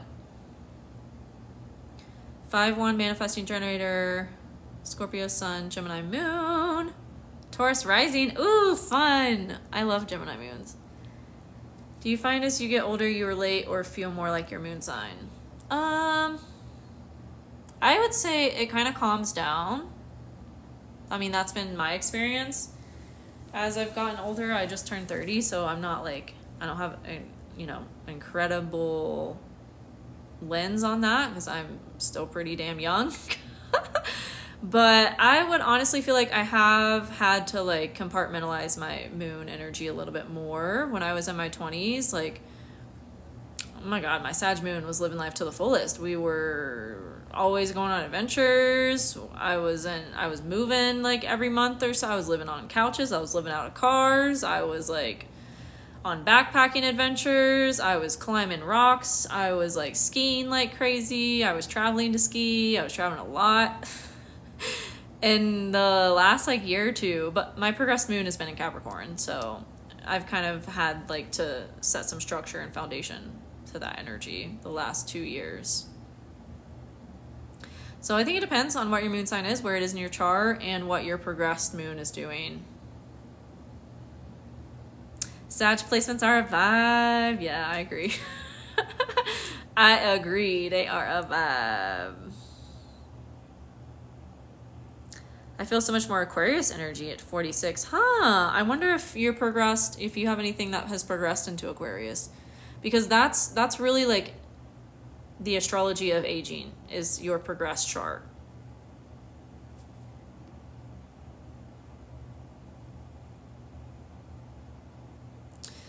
Saturn return coming in Aries 5th house. Amazing. I can't tell you exactly what it's going to be like, but in general, just knowing that one placement, which again doesn't tell me very much, doesn't tell anybody very much, but the overall focus is going to be expressing creative passions more. Because Saturn really is about how to connect back to your fundamental energy. And that's why Saturn return rocks people if they strayed really far away from their fundamental true nature, and they've given more, how do I want to say that? Like if you've really exalted your conditioning, if you've really exalted fitting into society and doing everything people tell you to do in society to be successful or whatever, then your Saturn return is probably going to suck and like be really hard if that's not your path. Because Saturn will shake you and shake up your structures and your foundation so that you build a foundation that is sustainable for you and where you're meant to be going in this life. And if that life isn't meant for you, that you've been conditioned into, and you're meant to be like an artist or whatever, then Saturn return is going to be like, yeah, we got to shake up this foundation so you can actually pursue this path that's meant for you. That's in alignment with your fundamental nature. My Saturn return pretty much felt like a rug was pulled from my life. Yep. Yeah, it will wake you up to what you're meant to be doing. And if you don't listen, then it will happen again at 37, 38 when your nodal return happens. If you don't listen then, it'll happen again when your Uranus opposition happens at 44. If you don't listen then, it'll happen when your Chiron return happens. Like these transits are just trying to help you align with your path. And it's only the resistance that we hold and the stubborn alignment to conditioning that makes these things very difficult for us. But all of this is guiding you to what's meant for you. And then if you don't listen to Chiron return when that kind of shakes you up to align with it, then it will happen in your second Saturn return. You know, it's like... Just use your human design and align with your chosen life, and things will be much smoother. My Saturn return was a trip, and nearly 10 years ago was rough. Nice. Yeah. Chiron return happens at 50. Coming back to my creative dreams. Yay! Been prepared for this. Last few years have been rough. Yeah, I feel you. The late 20s are rough. The especially for most of us that have Pluto and Scorpio in late degrees of Scorpio, because we had our Pluto sextile at such a young age. Pluto sextile Pluto, I should say. 27, 28 can be really rough. If you got Pluto sextile Pluto happening, you got your nodal opposition happening. You got your progressed lunar cycle coming to a close. And all of that is like preparing you for your Saturn return. But if the energy is, again, resisted, then Saturn return's gonna lay down the hammer.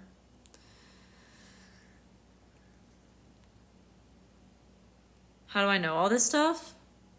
Books, living it. It's my life. I'm always looking at people's charts, looking at my chart, teaching astrology. For a while, I was doing readings. I learned a lot through readings. But now it's mostly teaching and observing my own chart and the people in my life's charts. It really is addictive. I love it. I'm a 1-3 profile, so like I love to investigate. I love to go deep into things, and the rabbit hole never ends with astrology or human design. Like it literally never ends. I'm always learning. I love it. And my chart ruler is in the 9th house, so love, love, love, love learning. I'm a Taurus sun in the 8th house.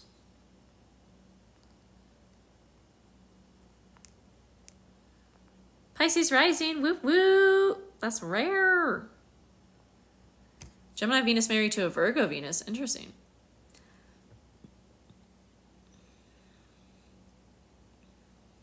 Three, 5 generator, Pisces sun and moon. Oh, you're born during a new moon.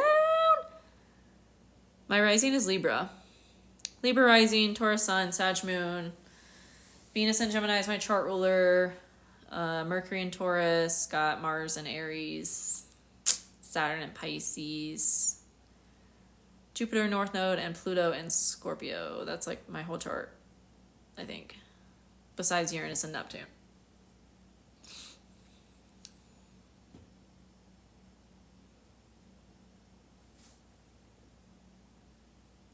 No way! Taurus Sun, Libra rising, Gemini Venus. You have a Cat moon. I am April 28th. The most Gemini Venuses that I've met have Taurus suns. Because Venus usually travels like ahead or behind the sun, depending on the retrograde cycles of it. Same with Mercury. Your twins are Gemini moons? Oh my god. Are they super talkative? Oh, we got 2 Taurus Sun Gemini Venuses. Yeah! I love it. I feel like if I didn't have the Gemini Venus, I'd be so much more stubborn and like not social. I would basically like never leave my house and be really stubborn and cynical, I feel like, if I didn't have a Gemini Venus. Daughter never stops talking and my son is nonverbal. Oh, so she took on all the talkative energy. I love being a Gemini Venus too. I really do.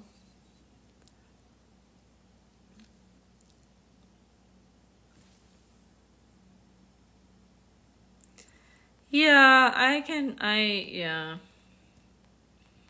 We need variety for sure.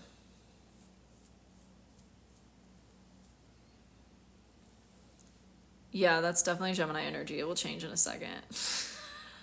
I feel like that's why things have been so chaotic, because we have so much in Gemini right now, and it's like, oh man, I'm tired. And then it's like, oh, a friend just called and I want to hang out with them. And then it's like, oh, on to the next thing. And then we met someone when we were out, and then we're just gonna, it's like that energy. Like literally, if y'all weren't on here when I first got on, which I think was a while ago, I might be close to the 90-minute mark at this point, but TikTok will tell me. And then I'll get off. But like literally what happened to me when Moon was squaring Uranus earlier was I was sitting outside at this coffee shop, and it's like downtown, so there's a lot of foot traffic, people walking by and things. And this guy is just like, hey, what are you reading? And I was reading this astrology book. I wasn't actively reading it when he said something to me. I think I was on my phone or something. And I was just like, oh, it's astrology. And he was like, what is your thought on astrology? Because I'm a Capricorn and blah, blah, blah, blah, blah, blah, blah. And I was just like, I'm off the clock right now, so I don't really like want to talk about it. And then he just started talking about all this other stuff and like talking about how the 80s and the 90s were so much better because people were just like in the streets skateboarding and filming music videos all the time. And I was just like, okay, we get it. You peaked in the 80s and the 90s, but like it's not that anymore. It's been gone for 30 years. So I think we need to like move on and like embrace the time period that we're in. It was just a really strange Uranus conversation. And then I got to a point where I was like, I don't really want to keep talking to this guy. And before I could be like, have a good day and like bye, like in the conversation, this girl walks by and she stops behind him and signals to me. She's like, are you good? And I was like, oh, hey, it's so good to see you. I haven't seen you in so long. And then she sat down with me, and I was like, to the guy, I was like, do you mind if we catch up? Like, we haven't seen each other forever. Complete stranger to me. I don't know who she is, but she saved the day because I didn't want to talk to that guy anymore. And then she ended up being really cool, but that was just very like moon square Uranus, Gemini energy. Like, yeah. And I feel like if I didn't have a Gemini Venus, I wouldn't have been able to do something like that. And just be like, and just fake it and be like, oh my God, I haven't seen you in so long. He just wanted to talk to you. Yeah, that's Gate. I have the 1333 channel. And if you have the 1333 channel in Human Design, people love to come up and talk to you and tell you their whole life story. It happens to me. Yeah, we love when girls girl. I know, it was amazing too. I like literally 5 minutes before, I was like, I feel like someone is gonna walk by and like understand what's happening here and like somehow signal to me, and sure enough, it happened. My Mercury is in Taurus in the 8th house.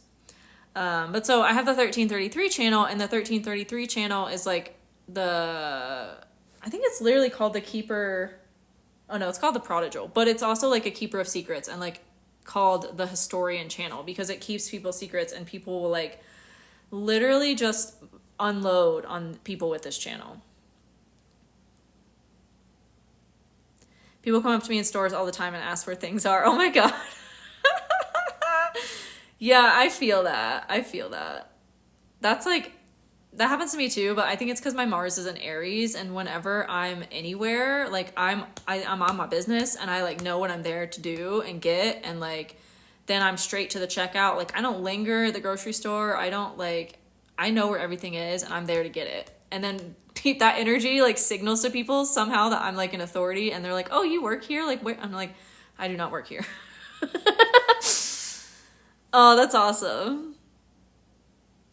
I think for me, it depends on who it is. If it's someone that seems cool, yeah, then I'll like, but it does happen a lot because I have that channel. It's like, people love to, it happened a lot when I really noticed it a lot when I didn't have a car and I was using Uber to get around.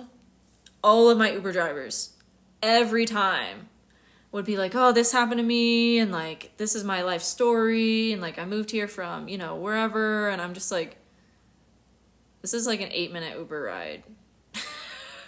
And you're like, your whole life story has been unveiled.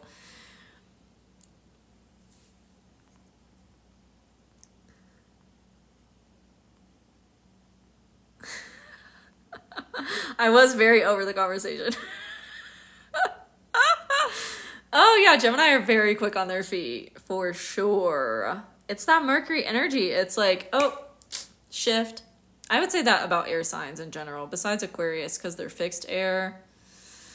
Man, the fixed air and the fixed water signs, Aquariuses and Scorpios, have it kind of rough in that regard. They have to balance two things that don't blend, like oil and water. When a channel is double colors, it means you have it on both the unconscious and the conscious side. If you have my ebook, it walks you through that and what that means and what the difference is between your unconscious and your conscious channels. If you have both, it just means you have both. You have it in both areas.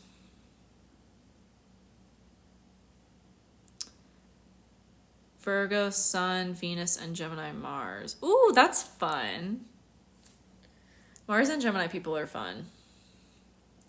Honestly, Mars-Venus conjunction is a really fun thing to have in your chart. I need to get more water. I need more water. Leo Mars, I feel like they're very fun people, but they can also be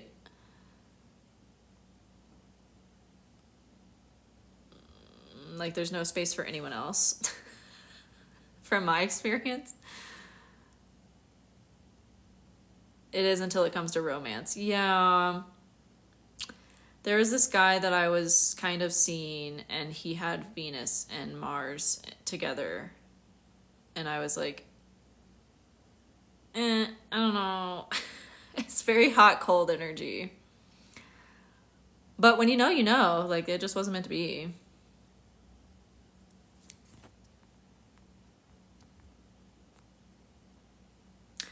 I have Cancer midheaven. Britney Spears has Cancer midheaven and North Node.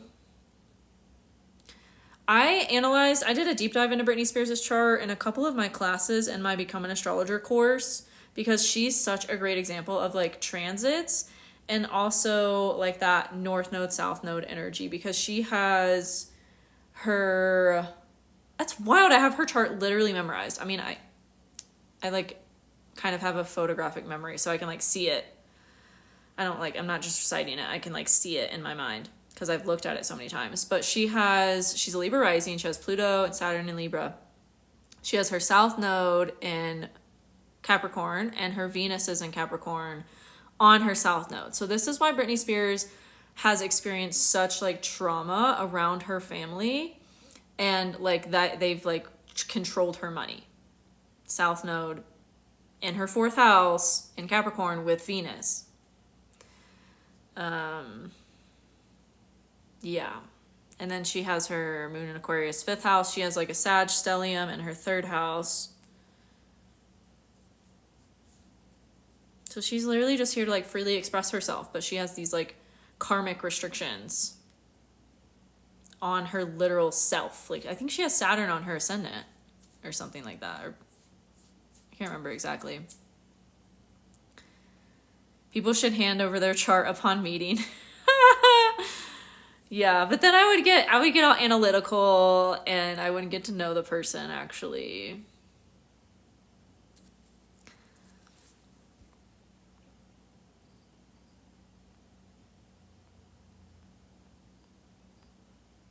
Yeah, I'm a Libra rising, yeah. Oh, you get bored really easily. Okay. Venus, Mars, let's love and let's fight. Yeah, I could see it. It's like you constantly need... The person I know that has that in their chart is like a chronic overworker. And they attract really dramatic relationships from what I've gathered by just 3 conversations with them. They attracted like mentally unstable people because it was like, I guess, that energy of like it never gets boring because there's always something going on. There's always drama. I mean, like I can have that drama in other ways, like to each their own. I don't need that in my relationship. I can have drama by going to a new country next week spontaneously. That's my preferred excitement.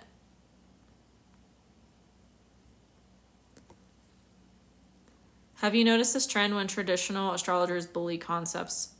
Actually, yeah. I've been the victim of that. Yes. I have. I think those people just want to fight. I think they just want... Well, I think it's a couple things. I think they want to be different, and I think they want to be seen for being different and for being like... I don't know, it's like Capricorn energy. It's like, there's rules, we gotta follow the rules. And it's like,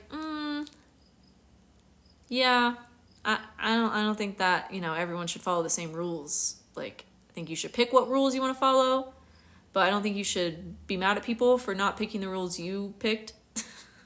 Like, so I think that's really what it is. And then I think some people that do that want like clout. I think some people that do that just chase clout. Because, like, drama and polarization is that. It's polarizing. It's, like, it attracts people. I'm not going to tell you about Pluto in the 6th house. So you can stop asking. We read the chart holistically. Holistically. Thank you for complimenting eyeshadow. I appreciate you. It was my first time using eyeshadow probably since I was like in high school. Capricorns do have a great sense of humor. They do, but it's dad humor. It's dad humor. It's a very specific kind of humor. Like Gemini, Sag is dark humor. Scorpio also has dark humor. I love talking about humor, but Capricorn humor is like dad humor.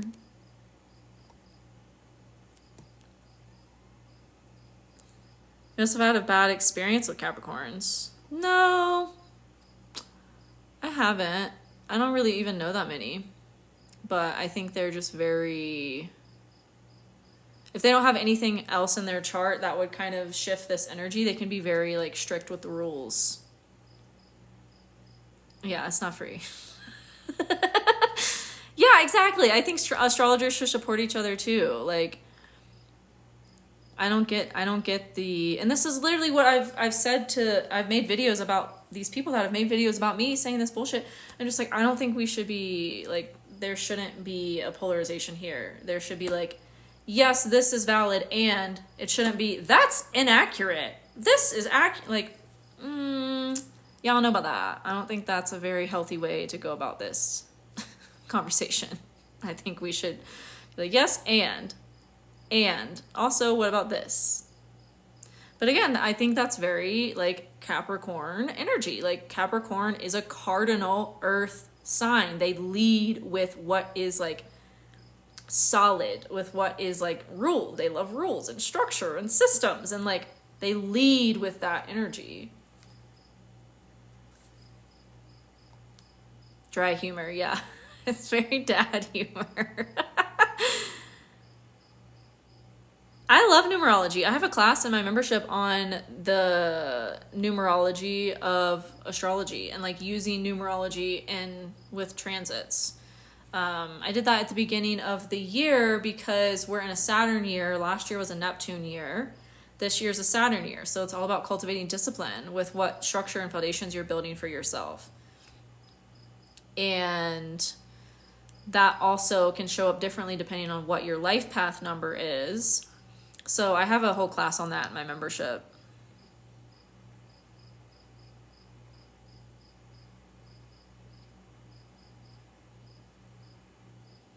Caps are so stuck in what's right. Yeah, they can be. They really can be.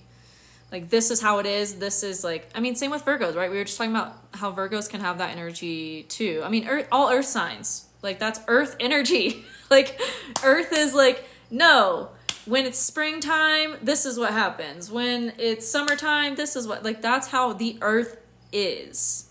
So it's not bad or good. It's not right or wrong. It's just like what that energy is. The earth is like, it plays by rules. And while we have these elements that interact differently on a daily basis, overall, earth is the planet of like rules. I mean, when it's spring, it's spring. When it's, for the most part, I mean, that is changing because we have Uranus and Taurus and an earth sign. But like for the most part, that's earth energy. That's just how earth energy is. And if you're going to say it differently, you're denying earth energy.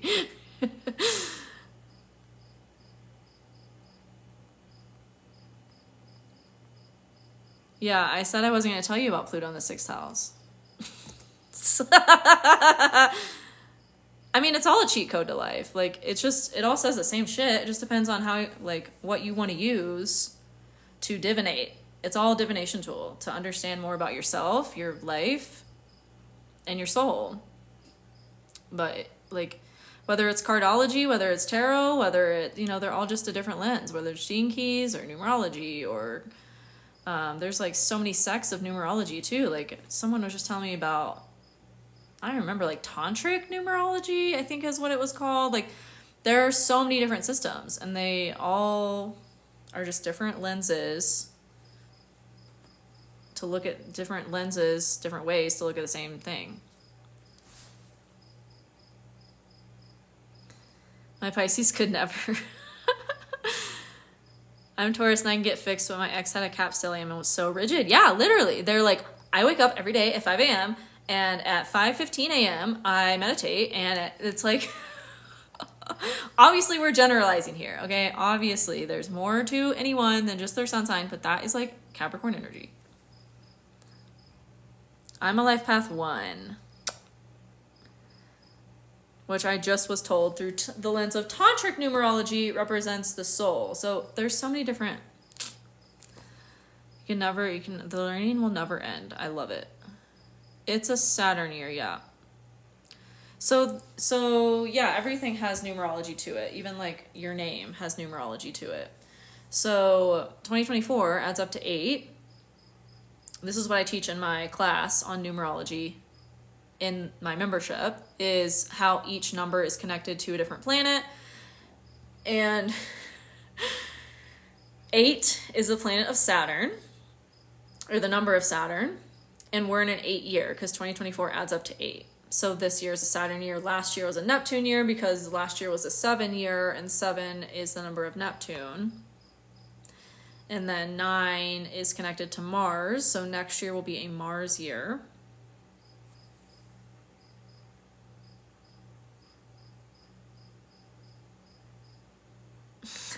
I don't know Gary, the numbers guy. I do have a couple Garys in my life. They're very intelligent. One's a Virgo, but I don't know. What is this hair doing? I don't know Gary, the numbers guy.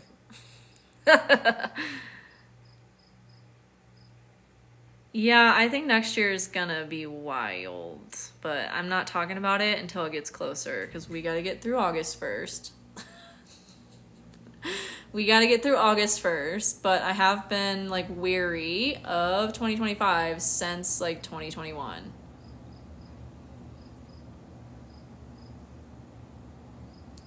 Oh, your life path 33. Yeah, that's a thing. That's a master number.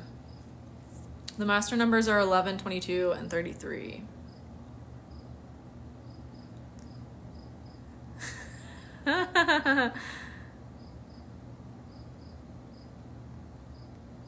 Okay, that's fun.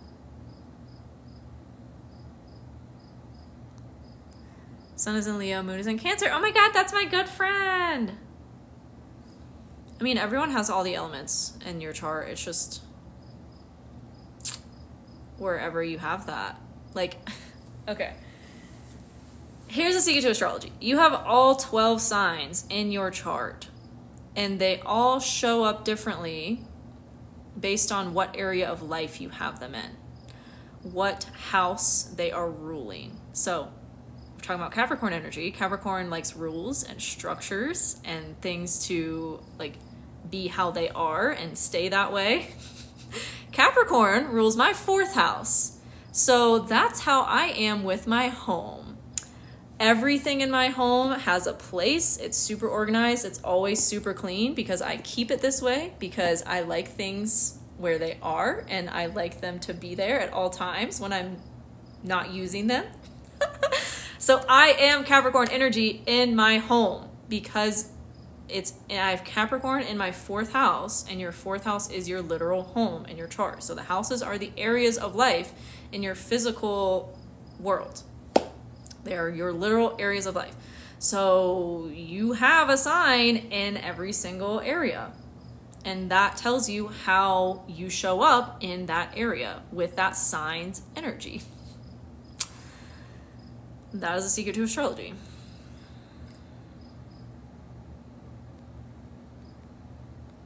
Yeah, it is really cool. Hey, Tanya. Oh my god.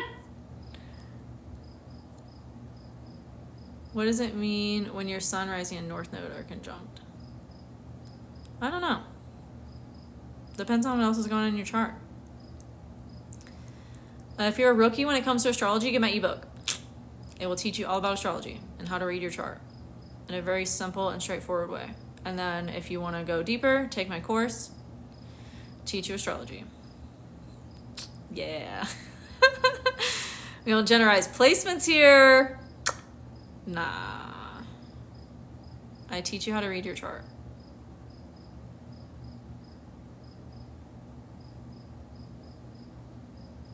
That Leo ascendant throws people off when they find out I'm introverted. Yeah.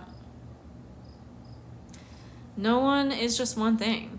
And this is what the chart like helps you to realize about yourself too, is that we're multifaceted human beings. Like no one is just one energy. We're multifaceted.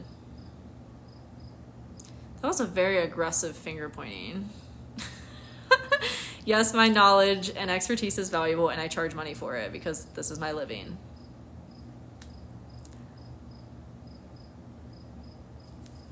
But if you don't want to charge money for your gifts, that's your spiel. Libra rising. Ooh, Aries sun, Aries rising, Libra moon. Born during a full moon. We got a lot of full moon babies and new moon babies on here. I mean, those stand out to me, so that might just be it. I might just be biased with what I'm looking at. It's probably because you were born under a full moon. That's a very intense life.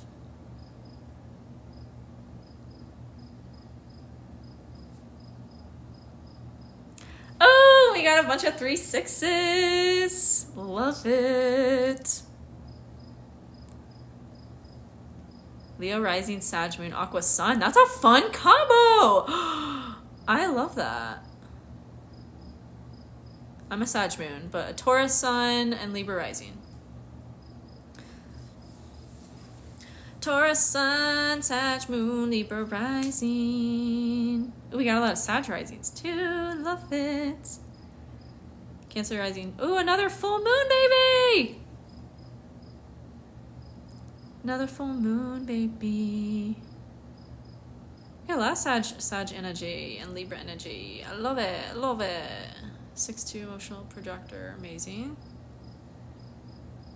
The worst combo in your opinion out of the comments? Well, I don't have all of the comments stored in my brain to pull that information from. I'm not a computer. But one of the most challenging combinations that I've met in a person, there was other things going on. It wasn't just their big 3. They had a lot of squares in their chart, which can really create chaos if they're not working with the squares. In this case, they were not. But was Virgo sun in the 8th house, Moon and Capricorn in the 12th house, and Aquarius rising. That is the worst combination, I would say. Just the most challenging, like witnessing that person experience such challenges in their life and not understand that it was all coming from their own actions was tough. It was tough. That's your combo? Wait, do you have sun in the 8th house and moon in the 12th house? Yeah, but they also had, like I said, the chart is a holistic picture. We can't just isolate someone's placements and be like, they're bad because they have Mars and Gemini. Like, it all plays a role. This person had their sun and Virgo in the 8th house squaring Saturn and Uranus in Sagittarius. They also had their moon squaring their Mercury. They also had like so many other squares in their chart, which just were creating challenges and conflicts with all the different parts of themselves that they weren't like, they were just projecting onto other people in their life instead of looking at and healing and dealing with. They were like shadow side of Capricorn moon trying to work themselves out of it, which it's not going to work. You can't outwork your problems. You got to go within and solve and heal. Oh, I'd have to look if I'm a square. Yeah, that combo with a lot of squares in the chart was one of the worst ones I've experienced, yes. I also, yeah, I would say that's probably the worst experience I've had with a person, and then understanding, oh, yep, they got a lot of shit going on in their chart also. Conjunctions I wouldn't say are harder. No, square is probably the most challenging. Opposition and squares are the most challenging aspects, but they can be worked with. It's just about realizing that energy and not projecting it onto others, because that's what tends to happen with the square, is that sometimes the person won't realize it's like their actions causing the challenges and the conflicts and their refusal to like grow through those conflicts and challenges, and they'll project it onto somebody else and be like, you're the problem. But then it's like it keeps happening no matter who they're projecting onto.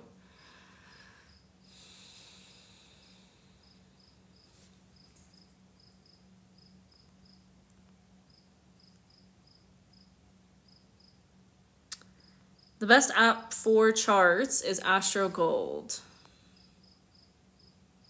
Ooh, Tanya.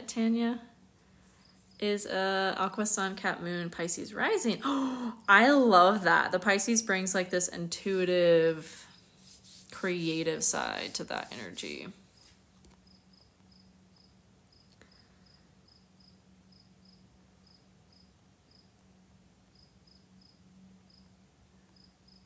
I love that y'all are like, finding people with similar. This is why I created my membership, and why I freaking my membership is like my baby, because like there's a spot in the membership for you to find your chart twin, because whenever you join the membership, like everyone that joins posts their chart statistics in there, and then you can go through and find who has similar placements as you and connect with them. Like, and it's happening in real time on this live. I love it. I love it, love it, love it, love it, love it. It's also happening in the membership, but not in real time in my face right now. I love this so much. This is my Cancer midheaven, like creating community. Pisces resonates a lot more, yeah. I could see that. I could see that for sure. Being into like spirituality and the healing arts. Faux show, faux show. Oh, I'm also a manifesting generator. Hi, Lauren. I do not do personal readings. I teach astrology. I teach human design, and I have a human design report that is a personalized interpretation for your human design chart that will tell you all about it. It's all the things in there are written by me, so that's the only like reading that I offer, because it's like I wrote all of the stuff that it tells you, and it's a personal interpretation for your human design chart. Woo! Manifesting generator. Love it, love it. Hey, Brandy. I learned about astrology through people, through memes on Instagram when I was like very, very new. Books, and really just people doing readings.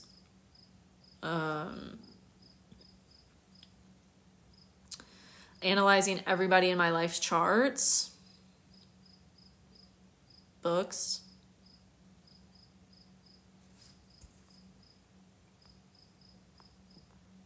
A lot of it has come from like my personal case studies, which is like everyone in my life. I literally have had, since I learned about astrology and like that we all have a birth chart, I've kept in notes in my phone, like in the notes app, of people's birth charts. I've like stored the links to people's birth charts ever since I learned that we had a birth chart. Thank you, Lauren. Yay! I love human design. It's so fun. Yay, you have the ebook, Aqua. I love it. I love it. I love it. I love it. I'm in the process, as I was telling y'all earlier, for those of you guys that weren't on when I was saying this, I am in the process of turning my ebook into an actual physical book. And it's been a long time in the making. I'm really excited about it. This is like all this Gemini energy is like creating the momentum. Like I just launched my variables bundle for the human design variables to teach all about the arrows in your human design chart. I launched my astrology crash course, which is like a very simplified course on astrology. My Become an Astrologer course is more in depth. It's deeper. It has a bonus lessons. But the crash course is just like, here's the information. It's really simple. And then I'm working on putting my ebook into a physical book, and which if you're on my email list, you'll get updates and news about that when it actually happens. I'm working with an illustrator right now to draw up the cover and everything, and just kind of figure out how I want the graphics to look in the book, because that's like the resistance has been there around that for so long, because my ebook is so pretty. Like it has such beautiful graphics and I love it. But getting that into a book, there's been resistance on my part around that, because I'm like, do I make it more like a textbook and include colored pictures like the ebook has? Do I try to make it like a readable book that's like has pictures but they're black and white and it's not the main focus? And so what I've like ended up with is I want to make it like a textbook basically, and have those really pretty pictures in the physical book as well. So that was like my resistance to doing it. But so many of y'all have been asking me if I have the ebook in like a physical version, which you can just print it out. But it's not the same. I understand it's not the same. I love books. So yeah, it's happening. The sacral energy was like, okay, this is happening. I'm actually excited about this now. Like, I'm going to figure out how to do it. Yay, Emily, learning astrology. Yay, yay, yay. The book will be on Amazon. Thank you, Polly. I appreciate you. I went to Sephora earlier and naturally spent $200 on just like a couple shades of eyeshadow or whatever. And like some dry shampoo. I swear every time I go there, I'm like, it's how much? And then I'm like, oh, this is why I didn't wear makeup for like 8 years. Yeah, I literally couldn't afford to. Yeah, Parker's astrology book is good too. It's just it's deep. It's deep. I literally have it right over there. It's huge. And it's deep. But that is a good one, for sure. Mine's going to be both astrology and human design. And it will help you understand how to blend the two as well. You made a whole spreadsheet with the family info. That's awesome. I worked with a client once. She took my course, and she had a whole binder of like printed out birth charts of her family members. It was amazing. She has a huge family. I was like, that's such a good idea. Like, I need a scrapbook. I need a binder, something like that, to also put charts in, because they're all just stored in my phone and in my Astro Gold app.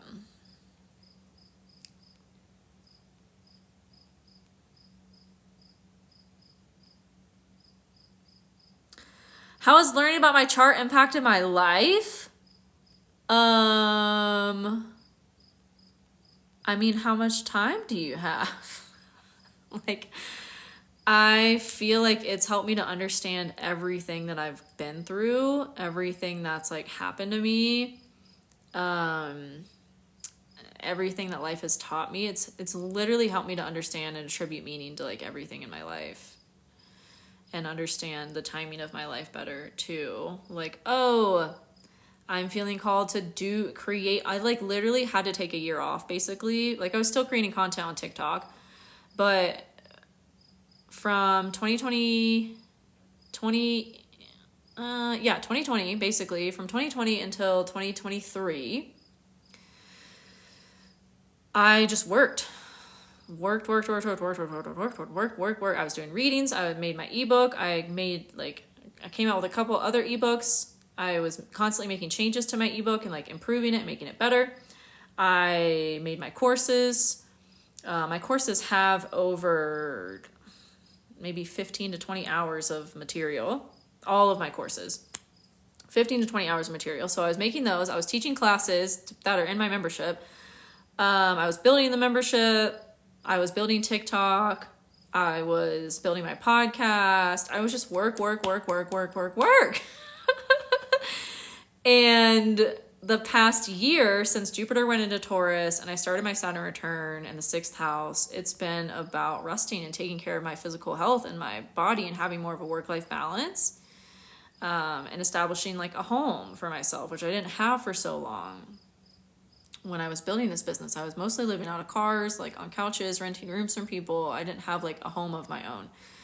And so this last year has really been focusing on that for the first time. And so looking at my chart and understanding like, oh, that was happening because my Pluto sextile was like happening. Pluto was sextiling my Pluto. My North Node opposition was happening. Nodal opposition was happening. I was in my progressed lunar cycle was coming to a close. Like, there was just so much happening in my chart that was like pulling me in this direction.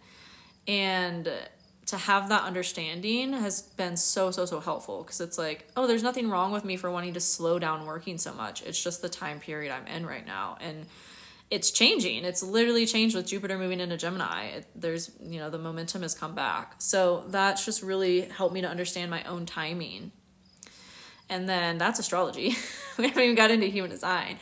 Human design gave me confirmation of who I am, like being a manifesting generator and having so many interests and bouncing around, never being able to like want to work a job for more than 3 to 6 months and wanting to change things all the time and wanting to never finishing books and reading like 17 books all at once and being like, what the fuck, why can't I finish books ever? Like, it's because I'm a manifesting generator. Like, so it's just given me confirmation and understanding of who I am and how I move through life and the timing of that.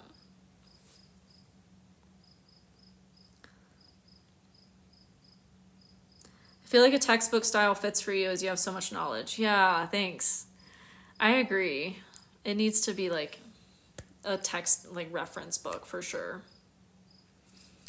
And then another part of the resistance around making my ebook a physical book was like, oh, I have to, if I make it like a normal book, I have to like write.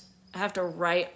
And that's not how I teach. That's not how I teach astrology and human design at all. My method is like simple. How can we I don't want to write for 10 chapters about the 12 zodiac signs. Like, no.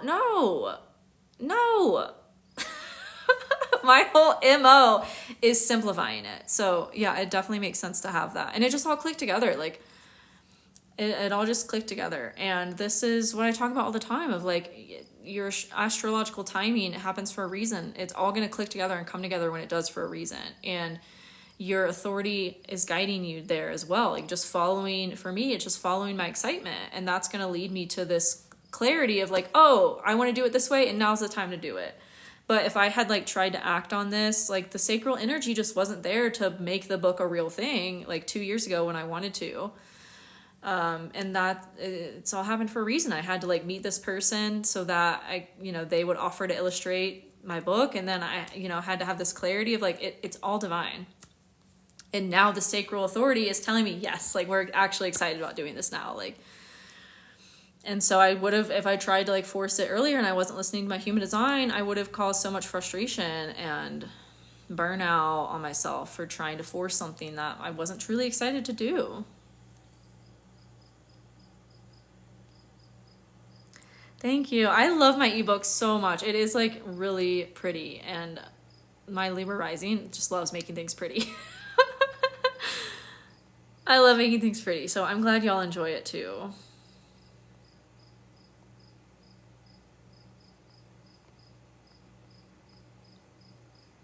I love that y'all are having your own conversations in the chat. I love it so much. Ah!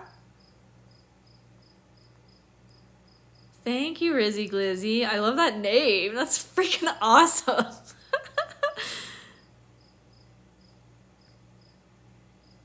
Holy crap, it's like a whole new language, yeah. Get my ebook. It walks you through, like that was the original intention for creating my ebook was to give you a way to understand the language of astrology and human design. At the beginning, it was very simple of just like, this is what houses mean. This is what authority means. This is what a channel means. This is what a gate means. And it still has all the information, but I also added stuff that like helps you understand like more deeply what everything means within that. Once you learn those original, like those definitions and like the language, then you can get into, okay, what does gate 27 mean and what zodiac sign is it attributed to, and that's also in the ebook. So it's literally like your all-in-one resource to have. MGs are armchair experts, truly, especially MGs with first line profiles or third line profiles. Yeah, I think manifestors too, like manifestors also have that energy of like they know a lot about a lot of different things. Like my one manifestor friend, he's not even a first line or a third line, and I'm just like, every time I hang out with him, I'm like, you know that much about that? Like I had no idea you knew all about like Zazen meditation retreats and like temples, and like I thought you were in marketing. Like so really manifestors and MGs, manifesting generators, we both have that of like being multifaceted.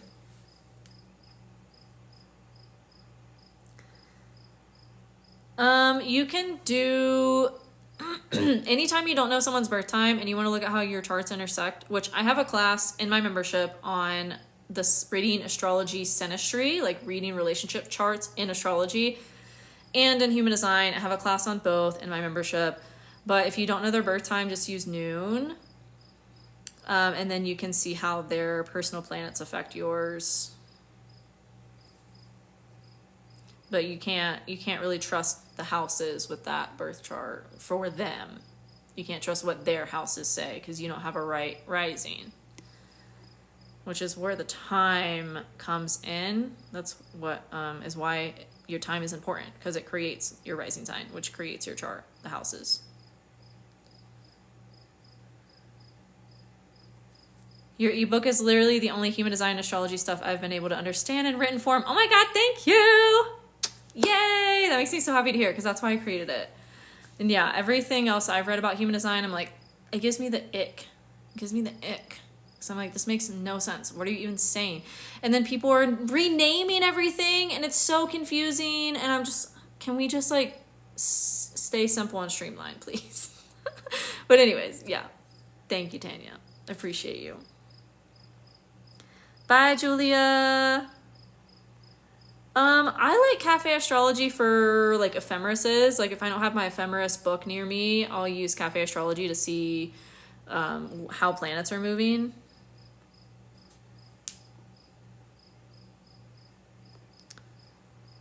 There is one that I like to read the interpretations of. It's like one of the ones that comes up when you Google stuff, like Sun transit Venus or something. I think it was like Astro King or something, but even then, I don't know. I've learned to rely on my own intuition for that stuff over time, but it can help when you're learning to get a sense of the vibe of how stuff interacts with each other.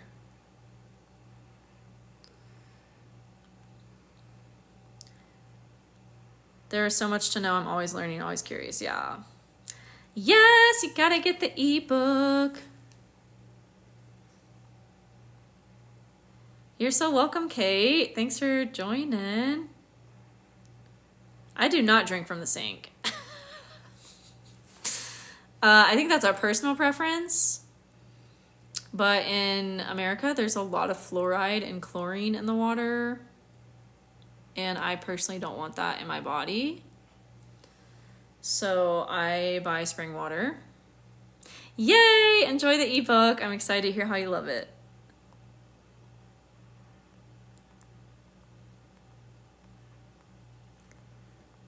If spring water came from my tap, I would probably drink it. But it does not.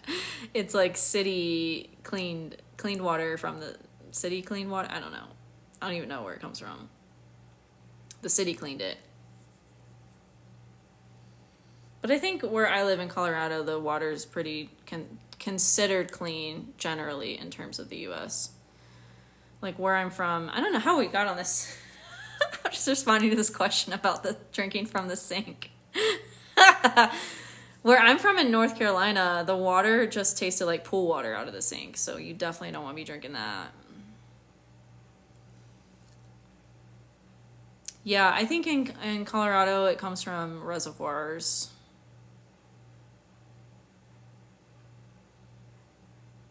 Yours is clean because you can smell the chlorine. Yeah, that's how you know. It's clean. I live in Iowa. Our waterways are so polluted. Wow. Yeah, that makes sense. I mean, everything, a lot of stuff is grown over there. That's wild. Yeah, I'm grateful to have a spring near me that is like, they pull it from an aquifer, like 8,000 feet below the ground. And it's like 20 minutes down the road. But yeah. Well, on the topic of water, I am out of water, and my water cooler is over there.